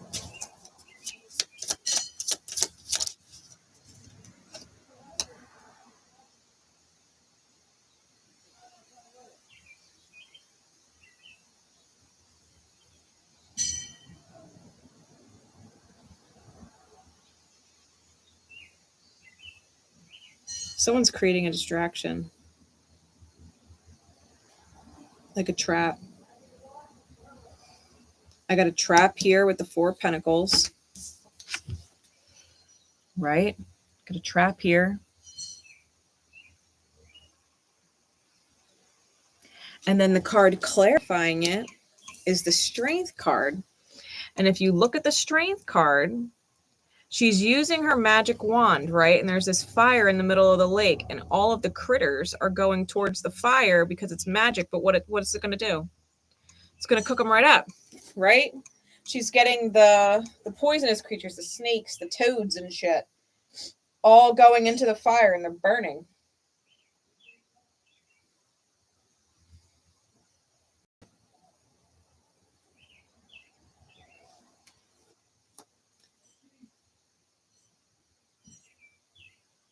What is that saying about the magpie?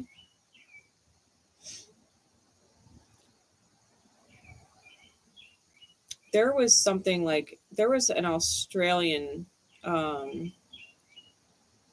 woman that I was connected to at one point. God, it's been years now because I started this journey back in like December of 2017.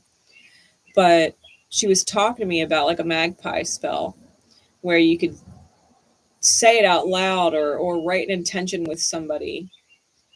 And essentially, if you wanted to be out of their crosshairs, right?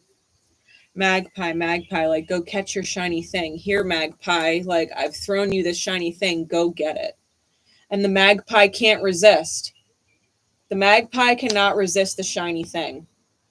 So you will the shiny thing into the experience, right? You call it in from spirit. You're willing the shiny thing in so that whatever it is gets distracted. And maybe stops harassing you or taking from you.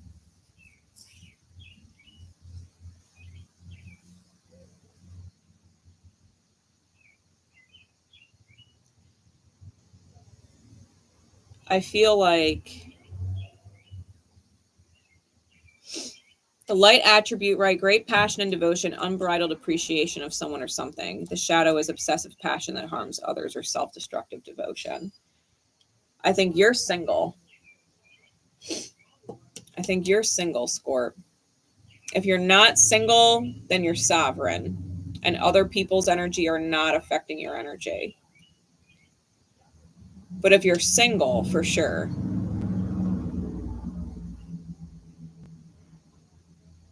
You might be dealing with the fact that you have someone spinning around inside your head or your emotions more than you care to admit. And you might absolutely fucking hate it too. Right? You might hate it. The bottom of the deck is the Ace of Pentacles. The top is the Seven of Cups.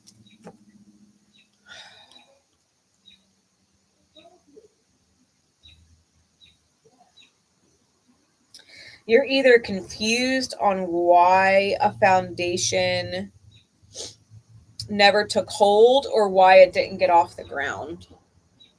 Like why it didn't take off. Like what was the contract then?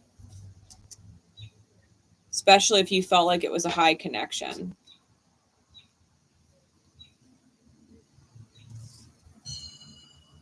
How did it end up being you giving one way and then not getting anything in return? Like, how did that happen? We're in the Hanged Man energy, 12th house, right? How did that happen? Even when you thought you weren't necessarily the one giving. How did you end up being the one that gave more in the end? And it's because whatever or whoever you're dealing with, they've probably been siphoning off your energy and accepting you in their life like a blessing. Like, I don't think they're looking at you like you're not a blessing, but they don't want to fight and they don't want to talk either. And you're just like, well, then how come you're still living in my emotions or my heart rent free or my head rent free? So it's almost like you're setting a spiritual trap to get them out of your energy. Or like I said, throwing a shiny coin, like, go magpie, go get the shiny thing. Like, get the fuck out of my energy.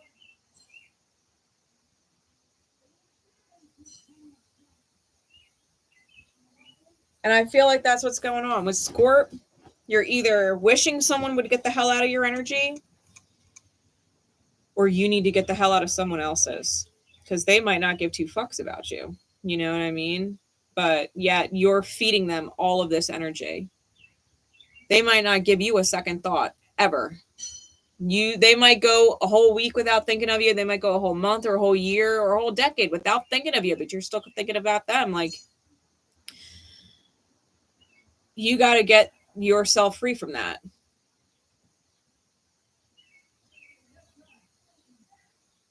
No one puts you under a spell, Scorp. Because someone needed that. If someone thinks they were like cast on, or someone put a spell on them to cause some kind of whatever, like, no. No one casts a spell on you, Scorp. This is your own fucking magic, right? Your own scorpionic magic. And you don't necessarily realize how you got yourself in this mess. I think you're coming out stronger. I think you're coming out a lot stronger when you realize you're in control of the energy and can direct the energy, that the energy is not directing you like the water carving out a mountain, right? It's you directing the water. It's you having to be in that earth energy, right? The Hermit, it's Virgo. You having to be in that earth energy and say, this is where I am strongest, and the water is only going to carve through the weakest points.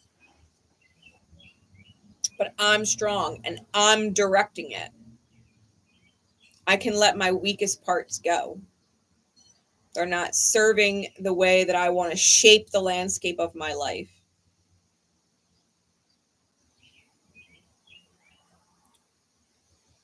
You got to realize you're the creator. You're the creator of your experience, Scorpio. If you're still ruminating on somebody in mind or heart because you haven't healed something, and that person was meant to teach you, and that person was meant to teach you, and if you didn't learn it, that's why you're still obsessing over it. It's not them that you're obsessed with. It's the lesson, and you haven't learned it yet. That is why you are gung-ho, like, feeling whatever you're feeling.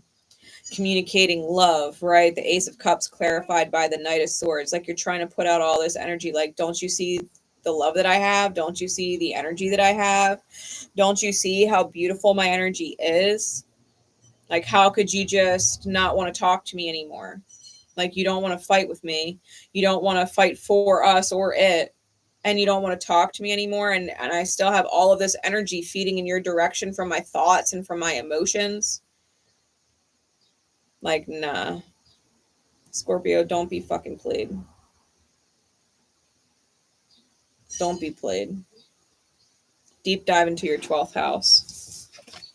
Deep dive into your 12th house. Figure it out how you got yourself entangled so that you can untangle yourself.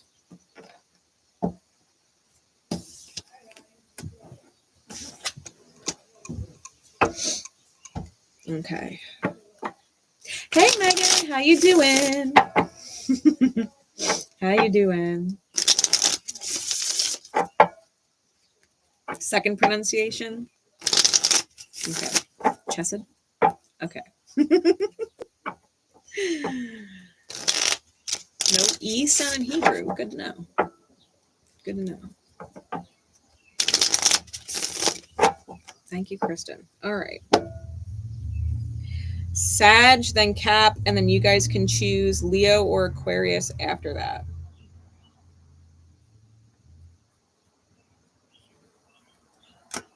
All right, Saggy. What's going on? Woo. Virgin flew right out. Sag. Nobody's going to believe that. Nobody is going to believe that. I don't know why I feel like I'm going to just relight my sage real quick. Give me a second, guys. I have a whole little air thing over here.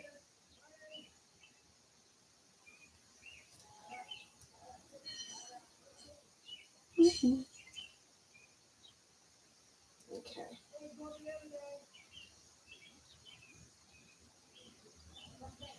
Sag. The light attribute is maintaining symbolic purity of heart and spirit. The shadow attribute is a fear of intimate union. What is the Kabbalistic tarot? What is the Kabbalistic tarot?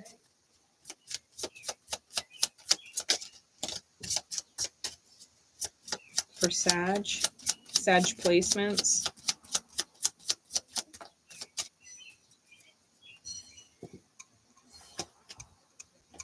Ace of Cups. It's tied to Kether, the first gate.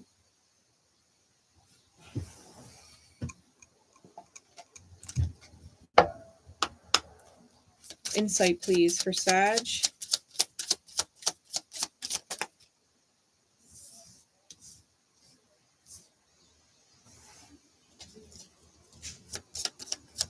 That's not bad. Got the 9 of Cups, 7 of Swords in the reverse, 8 of Pentacles.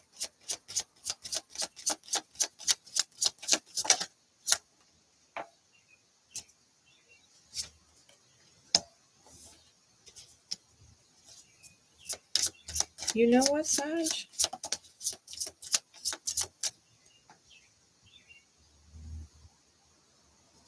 You're in alignment.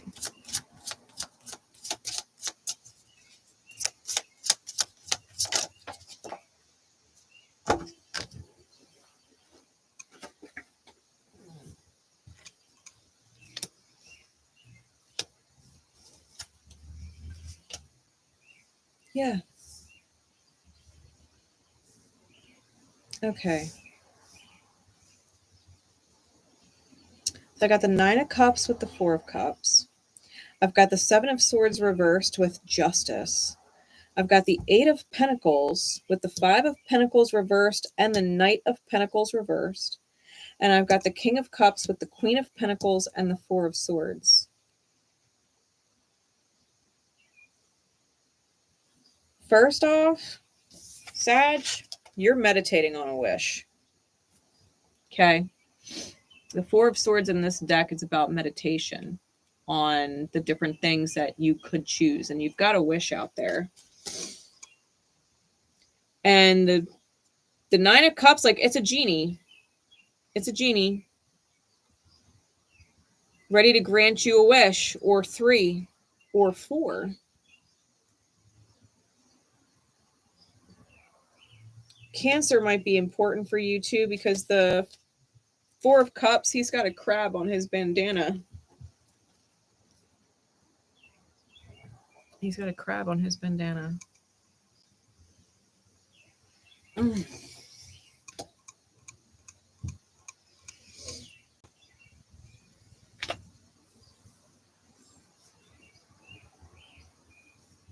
I think what you're really wishing for is peace.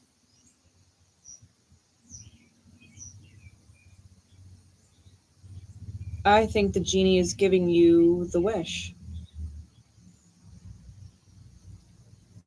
It's like Sag is sitting here for my first wish, right? Meditating on it. All right, genie, for my first wish, I wish to be at peace. And genie said, granted. Took all of the lies and the deceit out of the reality. It's easier to be at peace when you don't have energy thieves around, right? Liars, cheats, thieves. It's justice.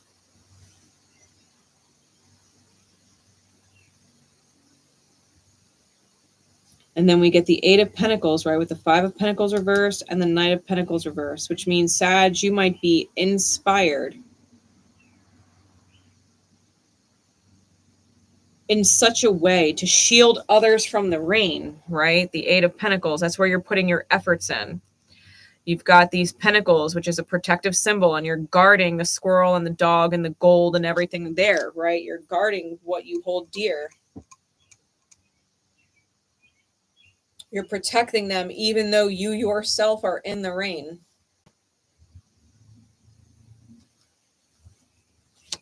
And the Five of Pentacles disappears along with overly cautious stagnation, letting go of lack, feeling like you'll lose your manifestation. You're protecting it. And that feeling of fear, of loss is gone.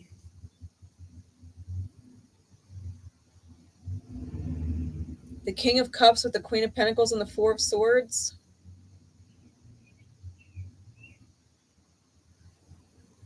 You claimed your peace. My peace is mine. My peace is mine, right? So you are maintaining what is essentially symbolic purity of heart and spirit. My peace is mine. And you have other people around you watching you, like, how did you do that? The thing is, it comes with a little bit of fear, because now that you've achieved peace, anybody you let in is a risk. If you think about it.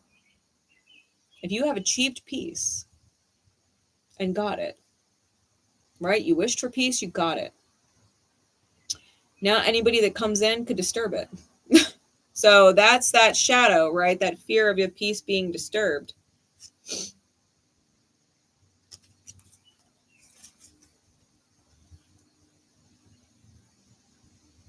Including others who would try and fuck with what you protect and who you protect.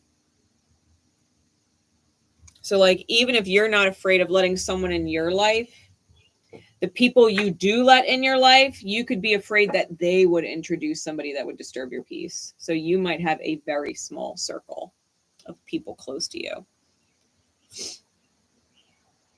Like, for example, my son's in my life. I can't control who he brings into his life, though. Like, I might be at peace in my life with my son, but my son could bring in somebody that could shake it up. You know, it's that kind of vibe. Like, you and your bestie are at peace, right? You and your best friend at peace. You're in a good place together, but all of a sudden, you know, you can't control the fact that your bestie just met somebody and all of a sudden there's a new friend in the mix. Same vibe.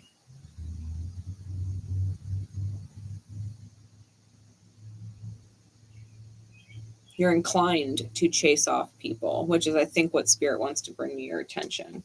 So just make sure that if you're going to move forward in life, sometimes people are going to come in, sometimes people have to be removed, sometimes things get shaken up. It doesn't have to disturb your peace, though. Peace is a mindset.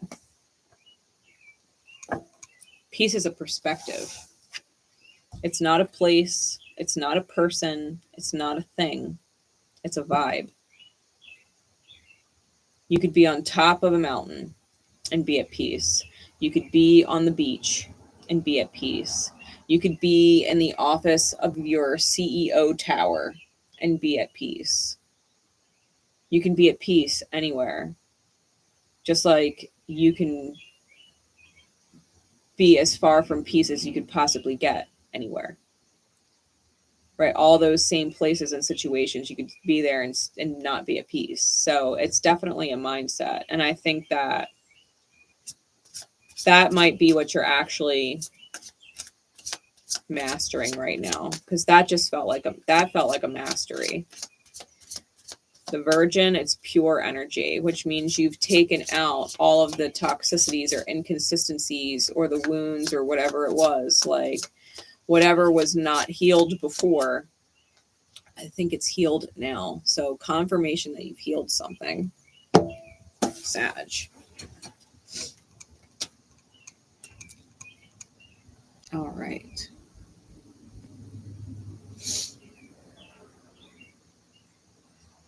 Okay. Yeah. Yeah. Peace until, yeah. Yeah, 12th house is big right now. Pisces is all kinds of active. Especially over the next year. All right, Cap. And then Leo or Aqua. Aqua. You guys can decide. Otherwise, I will default to Aqua. All right. Spirit, what's going on with Cap? What is going on with Cap? The Knight. Light attribute is loyalty, romance, and chivalry. A love of honor. The shadow attribute is allegiance to a destructive ruler or principle. Romantic delusions. It came out with the 3 of Swords. Saturn in Libra. It's ruled by the 3rd gate, Binah.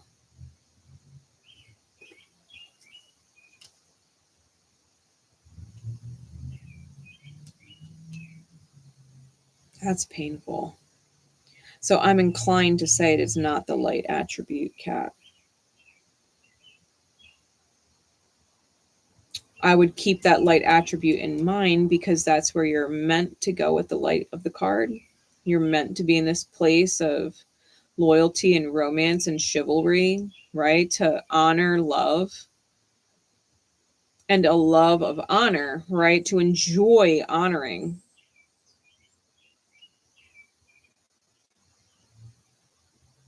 That 3 of Swords, you're dealing with some pain, man. And it has to do with the allegiance to a destructive person or principle. It's a romantic delusion. What does this look like? What does this look like?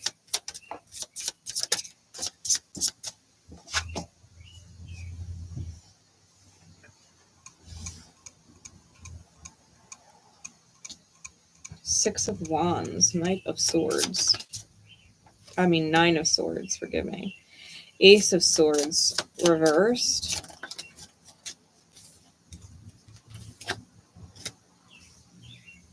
And the Death card.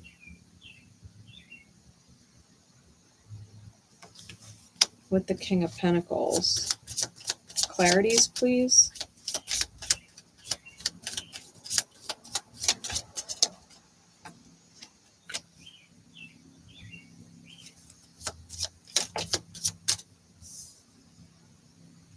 There's a victory in the loss you haven't realized yet. And you're having a lot of anxiety over the victory because you don't see it like the victory that it is.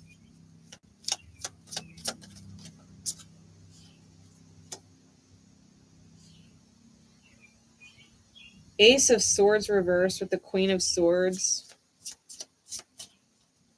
You are dealing with someone who is probably pretty clear on what they were communicating, but they were a big bitch about it. I've got Scorpio out here. I've got Pisces out here.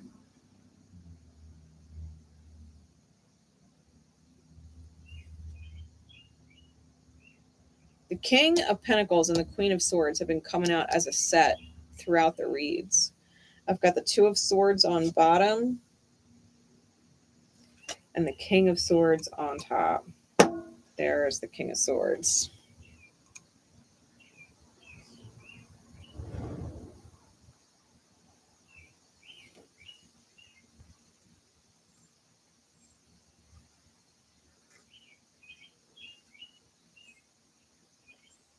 Here's the thing.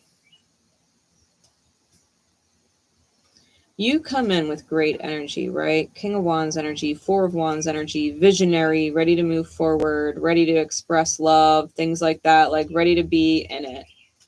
Creating opportunity for you or your partner, right? Trying to make life better. Wheel of Fortune. You care about somebody, and the first thoughts you go to is, how can I help them and make their life better? Like, that's where you go. And you're like, how come I keep ending up in pain, though? You feel like you're bringing the right vibe to the table. Like, it makes sense to you. The King of Swords, it makes sense to you. Why wouldn't anybody want what you're offering?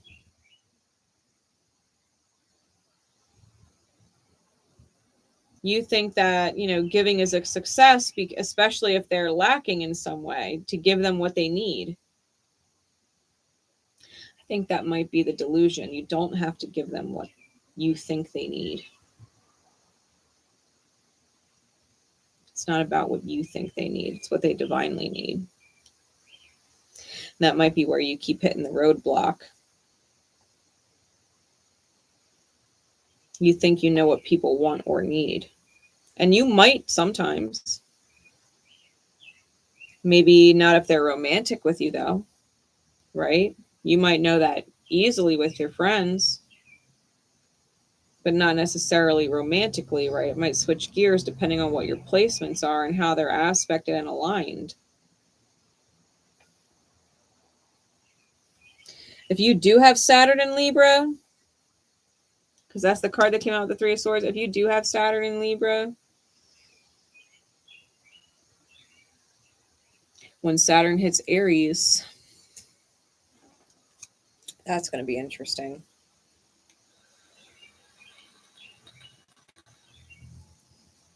Because you have to learn to give yourself what you think others need. That you would want to give it to them. That you would be inspired to do it for them. You need to do it for yourself. You need to do it for yourself. If you're angry or you're jealous at something, like, why are you not looking to better your situation so that you no longer have to feel those energies? Total transformation of the subconscious is what's due. Scorpio with the Death card into the Hanged Man. Pluto in Pisces. Pluto in Pisces. You just wait until fucking Pluto leaves Aqua and it's in Pisces. You might end up so much better off.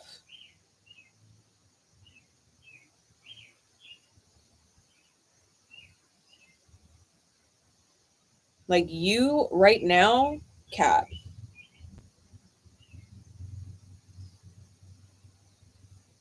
you should be focused on your money. You should be focused on your finances. You should be focused on saving and building towards something unknown. The Death card with the King of Pentacles and the Hanged Man. Hanged Man is unknown. but you might need to really transform your financial situation right now and plan for a future that's built on you and your back. I think that is your safest bet. Loyalty, romance, and chivalry. A love of honor. Love others the way you would want to be loved by loving yourself that way first.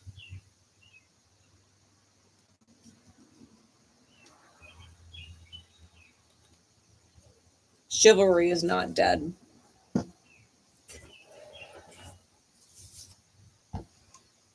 Go watch The Notebook.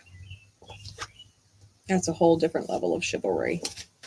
Go watch The Notebook with Ryan Gosling and Rachel McAdams. Yup, go watch The Notebook. I don't care if you've already seen it a million times. Go watch it with fresh eyes. Go watch it with fresh eyes. Because if that's not addressed, I think you're going to keep going through this confusion, right? Where you're just getting distracted on, these detours of people trying to make something it's not the point and purpose right now.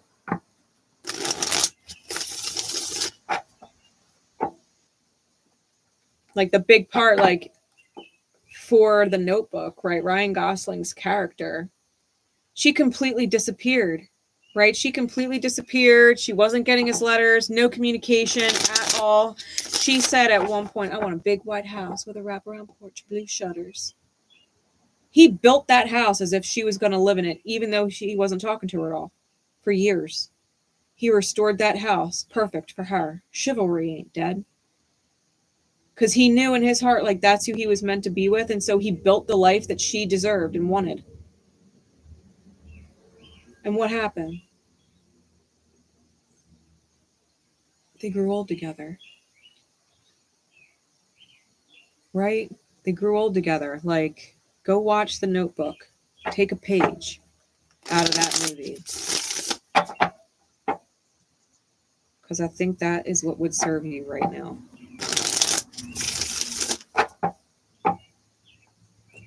Leo? All right, we'll do Leo.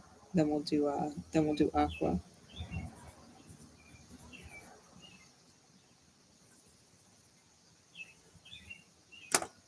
All right, Leo. Cap, I hope that helped. I hope that helped put something into perspective for you. Leo.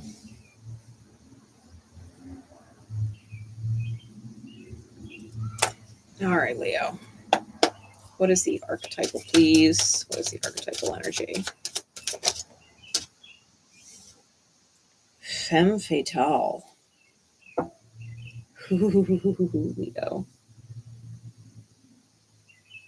The light attribute highlights the erotic energy of the feminine, opens your heart when your dependency is rejected. The femme fatale highlights the erotic energy of the feminine and opens your heart when your dependency is rejected.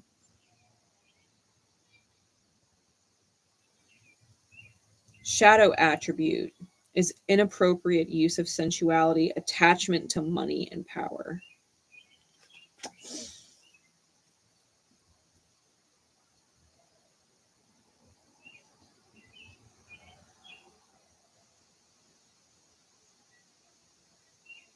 Okay, so Leo,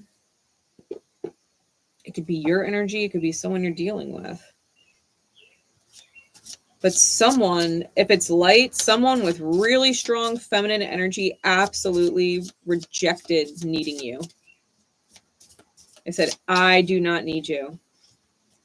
I don't need you. The feminine, right? That doesn't need, that is not dependent. And it might have cracked your heart open, right? Realizing that someone didn't need you and they were there because they cared, right? It's the difference between need and want. I say it all the time. All the time. Like, people want to be with me. People want to ask me out or go out or whatever. My exes, even. I've said it to each and every one of them. I will never, ever need you. I'm here because I want you, but not because I need you. I'm here because I choose you. I want you. And if I don't want you anymore because you've made it ridiculous to me to want you, well, then I'm going to leave because I don't need you. Right? It's humbling. On the downside of this, you could have someone around you flirting with some sexual energy. If it's not yourself, right? Being a little loose. And it has to do with an attachment to money or power and control. Right? For a woman, I mean, that's easy. It's gold digger energy, right? They're in it for the money. They're in it for the power. They're in it for the status. For a man, an attachment to money or power and an inappropriate use of sensuality, it would be like going out and trying to find a hooker or a prostitute. You're controlling someone with money. You feel powerful because they will do anything you want them to do because you're paying them to and they need it that bad. Like, that's the shadow side of that. Femme fatale. You got to watch her on the femme fatale in the shadow. The light is awesome. The light's awesome because that is literally being chosen. The high, powerful feminine energy like that is there because they want and not need. That's some of the most powerful feminine energy there is. But the opposite or the shadow is just as fucking brutal.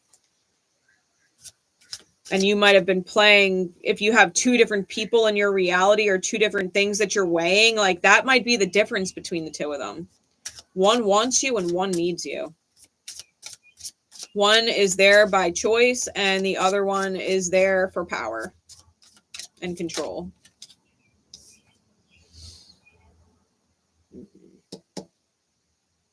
The Seven of Swords, Moon and Aquarius. We've got the Knight of Swords and the Seven of Swords. Air, air, air.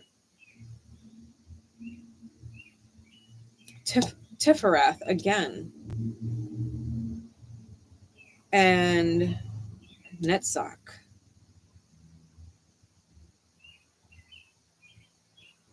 The 6th and the 7th gates.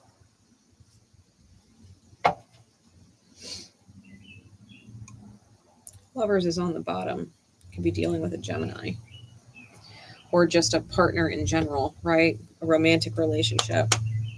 Depends on what house Leo rules for you and who you're dealing with. Insights, please, for Leo.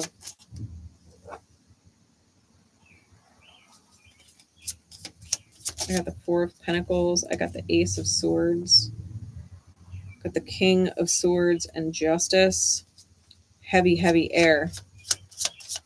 Leo might not be your dominant placement and the reason why you're watching this. You could have really strong air in your chart. And or if you are a Leo, you might just have really, really fucking heavy air placements. I've got Aquarius out here. I've got Gemini. I've got Libra. I've got it all out here. King of Pentacles keeps popping out, man. It's been so many readings so far. 10 of Pentacles in the reverse on the King of Swords. And the Chariot. Yeah, if this is work related, someone was cold as shit and said, I don't fucking need you. Like, Leo, you think you're so fucking important and everybody fucking needs you to take care of them, needs you to depend on them, needs you. Like, no. Someone said, get off your fucking high horse. Someone literally, Leo, it could be you. I'm reading it like I'm pulling it, but someone humbled someone else.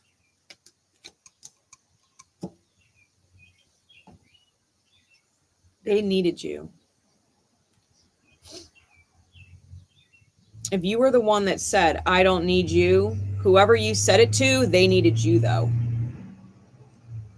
They needed you.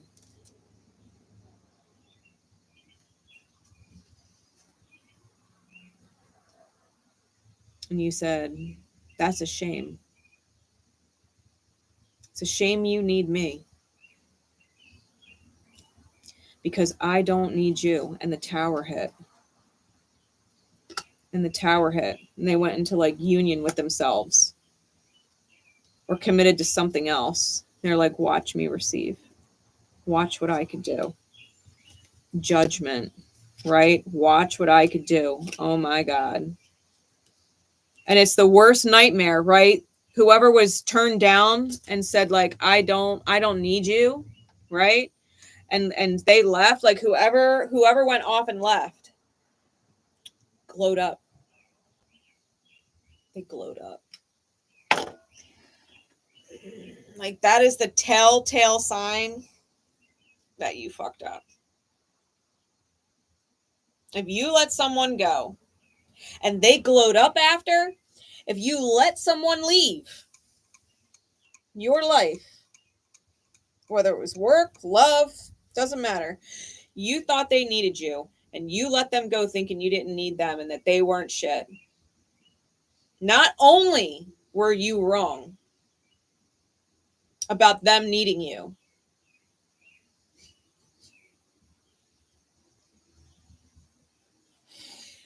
they went and glowed up and you needed them. You needed them. Now they won't come back. They went through a glow up without you. They went through a glow up after you left. After you decided they held no value. Surprise. Surprise.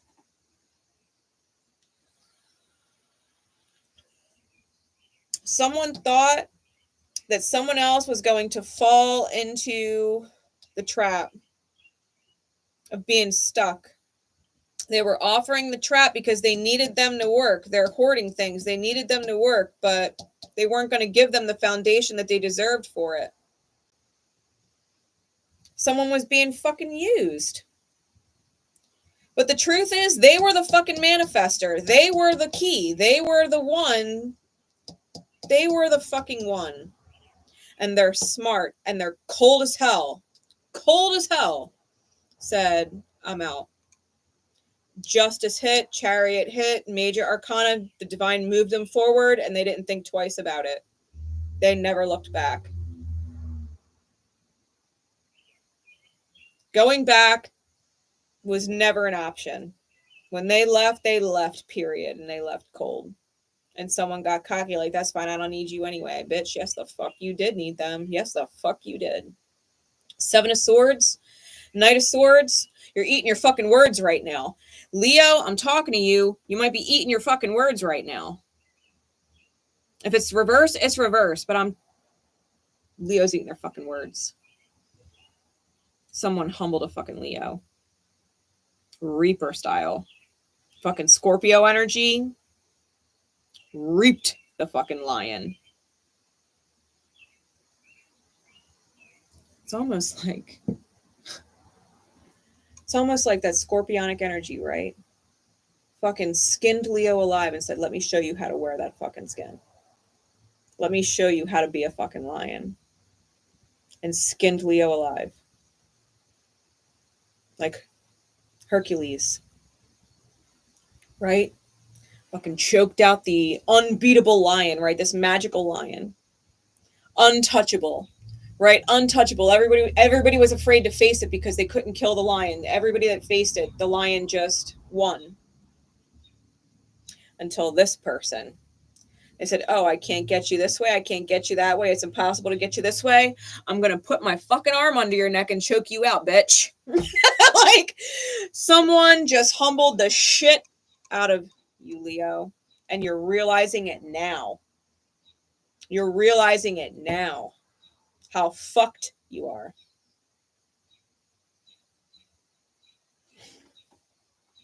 I'm sorry, Leo. I'm sorry. Inappropriate use of sensuality and or attachment to money and power.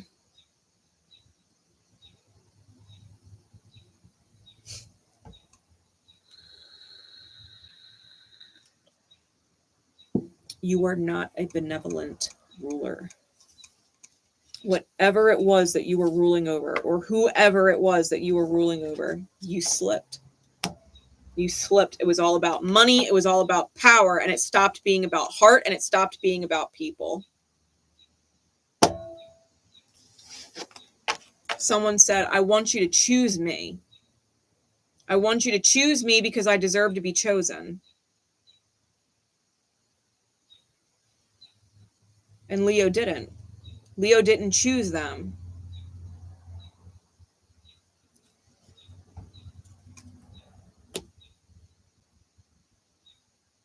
They were the best person for the job.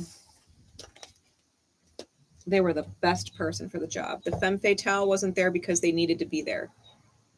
The femme fatale was there because they wanted to be there. They wanted to help you. They wanted to help you grow. They wanted to make life better. They wanted to work with you. They wanted to be your partner. And if you went on a power trip and it was all about money and numbers and power, you fucked up. If it was about control, like anything other than high alignment, like you just fucking blew it and you're realizing it. Damn, Leo.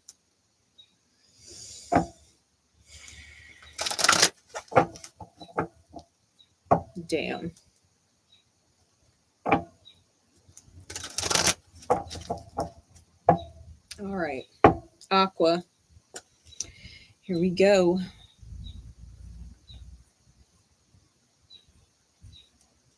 What a timestamp.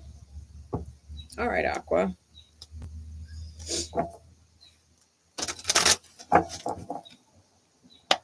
Spirit, what is the energy, please? What is the energy for Aquarius, please? What do they need to know right now? What do they need to see? Detective, and it flew out dead in reverse. We're looking at the shadow here. The light is great powers of observation and intuition and a desire to seek out the truth. The shadow is voyeurism or falsifying information.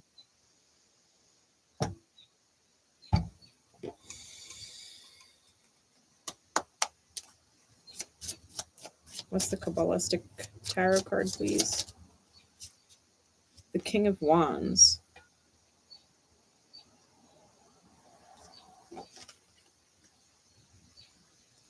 Or 𝐤𝐞𝐽𝐿, the second gate.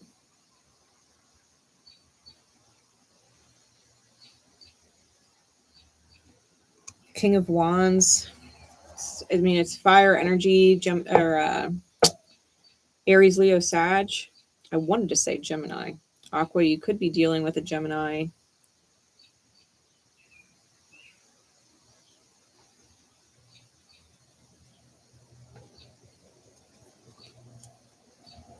Hey Siri, y'all don't make fun of me.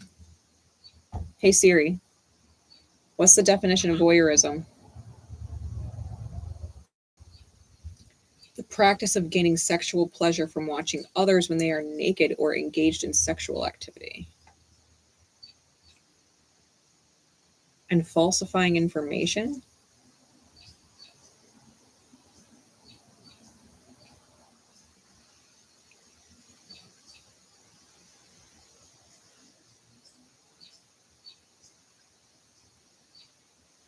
Okay, so on what could be a very specific note, Aqua, you could have someone who is like photoshopping images of you, or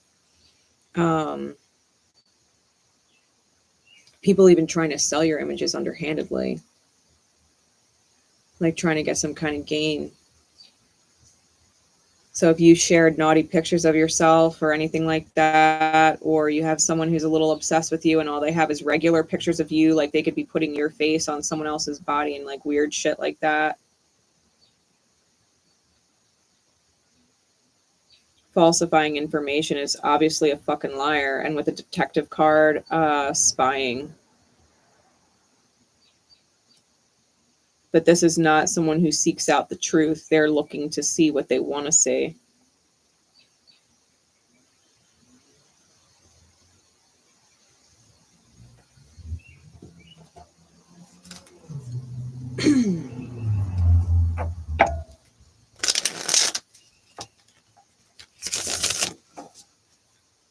Insight, please, for Aqua.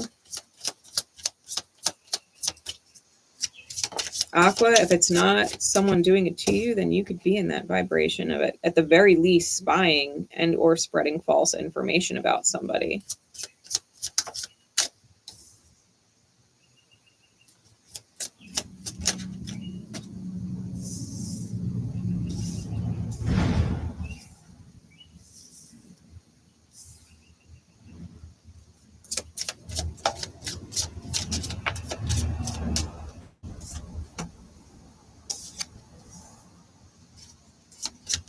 Give me two more.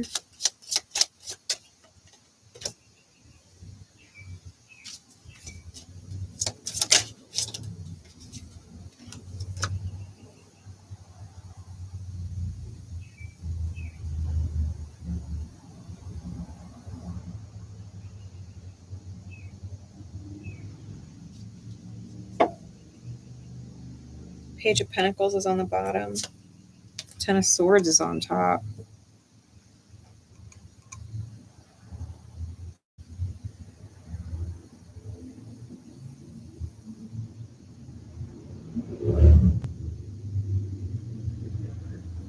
You know, like falsifying information could be as simple as, you know, well, if you like to wear sexy lingerie, right? You like to wear lacy things, or maybe you're into BDSM, or, you know, the false information would be like, well, then they're a whore, or they're troubled, or they've got fucking problems, or maybe they don't. Just because someone likes sexy lingerie and likes to wear sexy lingerie or takes pictures, and it doesn't mean they're a whore. I love sexy lingerie. I love wearing sexy lingerie for partners. I also only sleep with partners. I don't sleep around. I can still count on my hands how many people I've slept with my entire life, and I'm going to be 40 this year. I've only ever slept with partners. You know, but if someone wants to say, oh, well, then they must be a whore because they wear sexy clothes. You know what I mean? Like, that's that kind of energy.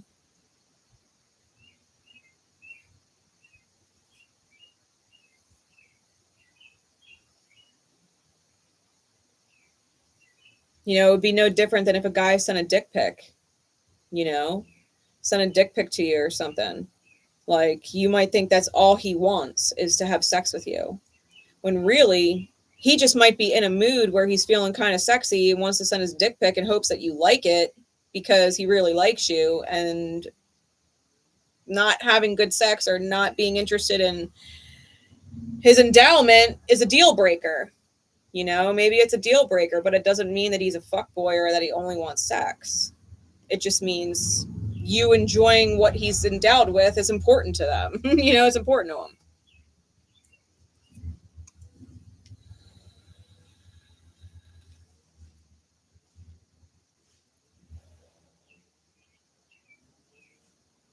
Someone might really enjoy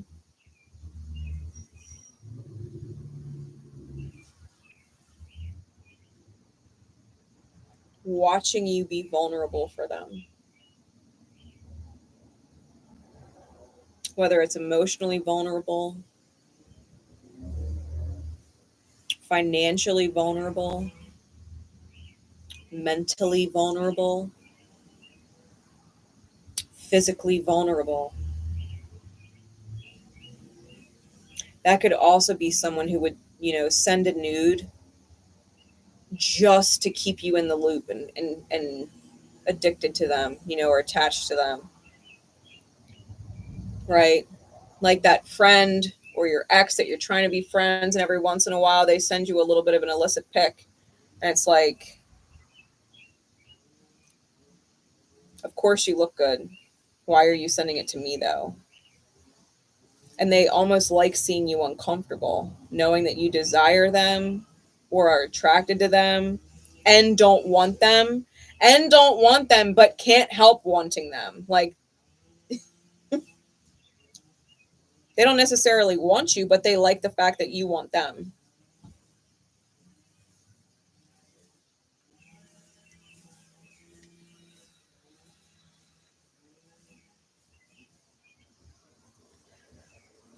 I think you're getting insights from Spirit with the Eight of Wands and the Six of Cups, that you are, in fact, being guided to grow old with someone, because in the Six of Cups, they're children here, right? They're younger children here playing in the sandbox, and behind them is the older couple watching them play together. So you know you're being guided towards the person that you're meant to be with. The Sun with the Queen of Cups, Leo energy, right? Water, high water energy. You want to be with someone that brings out the best in you, right? That best nurturing kind of love. Like you really do want that. Someone who, you know, the light attribute, great powers of observation and intuition, right? A desire to seek out the truth. You might really want to get in touch with or close to someone who's high water to help you. Like they are privy to some kind of spiritual truth or intuitive truth that you might be missing. The Four of Cups with the Seven of Pentacles. Some kind of opportunity is missed or was missed or is going to be missed because something wasn't watered. Something needs a little bit of water and a little bit of patience, right? A little bit of love and a little bit of time. And it's the Ten of Cups. It does grow into the Ten of Cups. You continue to water it and be patient, right? If you know you missed an opportunity and you're meditating on it, and you start to water it, even though it's not quite ready yet, you're still watering it. It does turn into the Ten of Cups, and it's something you could absolutely take a leap of faith on. The thing is, with the Three of Swords and the Queen of Wands, whoever is spying is going to be pissed. Like whoever the detective is in the shadow, right? The voyeurism or the false person, the liar, the deceiver, the sneak, they're going to be pissed.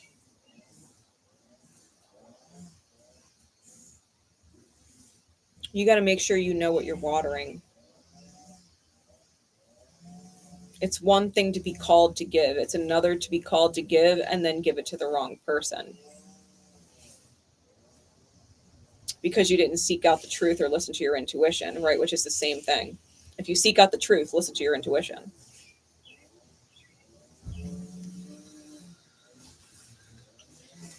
Because the Ten of Swords on top, like that's a betrayal. And there is an opportunity to move in a certain direction of complete transformation. It requires you to go in sovereign. It requires you to go in sovereign. It requires you to go in with a clear mind, which means you can't have these distractions on the back of your mind. You've got to let them go.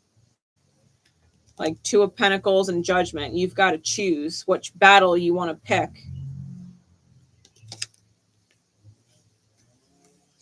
If you choose Temperance and Alchemy, it will be spiritually heavy, but you will absolutely be on the journey. You will have major breakthroughs and revelations in love and partnership, and will probably be mad at yourself for not doing it sooner. If you choose the Sagittarius in your chart. If you got strong Taurian or Libran energy, and that's your forte, you can lean into the truth and visualizations and need to close out a cycle. With the World card, you're going to have to be cold about it. You're going to have to be cold about it. And go manifest your forward movement. Ten of Pentacles. You just can't psych yourself out with insecurity or you'll lose it as fast as you got it.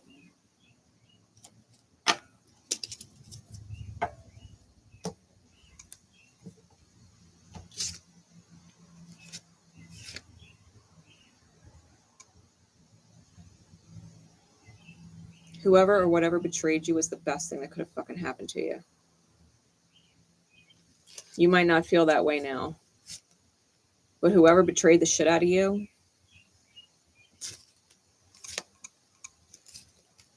they had to betray you because you wouldn't have moved forward. You would have stayed stuck in anxiety with them. Whatever bad they had in them, you obviously weren't seeing it, so they just took it up a notch.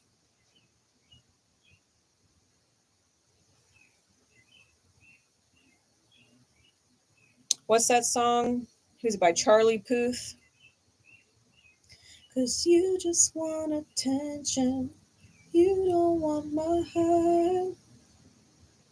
You just hate the thought of me being with someone new.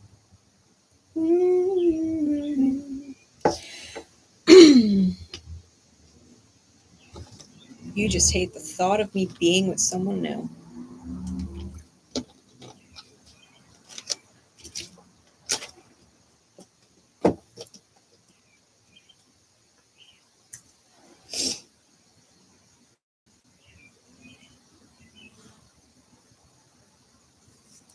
Think on that one, Aqua.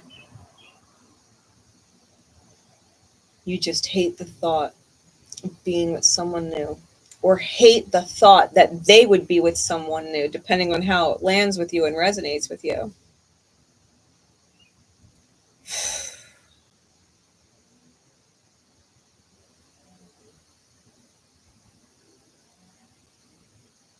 Let it go. Stop spying on someone else. Like, let them go. It's fucking history. It's gone. It's toxic. Whatever the fuck it is, it's done. They didn't choose you.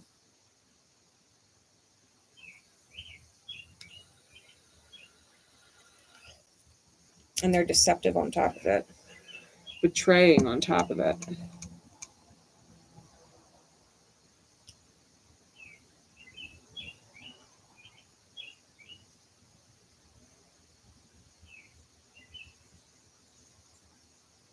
Like, love wins.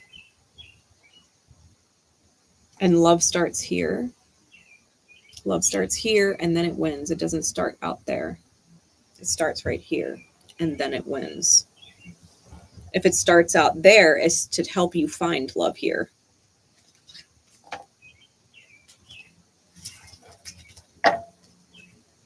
Hope that makes sense. All right. That wraps up our all signs. So guys, I'm going to get your timestamps in for you. I may even be live later. I don't know yet. We'll see. I might go live again. It's just one of those days. But I'm going to wrap this up. I'm going to get all that time stuff in for you guys. And I'm going to go take a break and be human. I'm probably going to eat, human shit. And we'll see how late I end up staying awake. If I go live again later. All right, don't forget to, guys, Moon event is Monday. If you want your reading, don't forget to get it. It is in the Etsy shop. All right, they're only $22, and it's a personal reading with me on Monday. All right, with the new moon in Gemini. I will see you later. Bye, guys.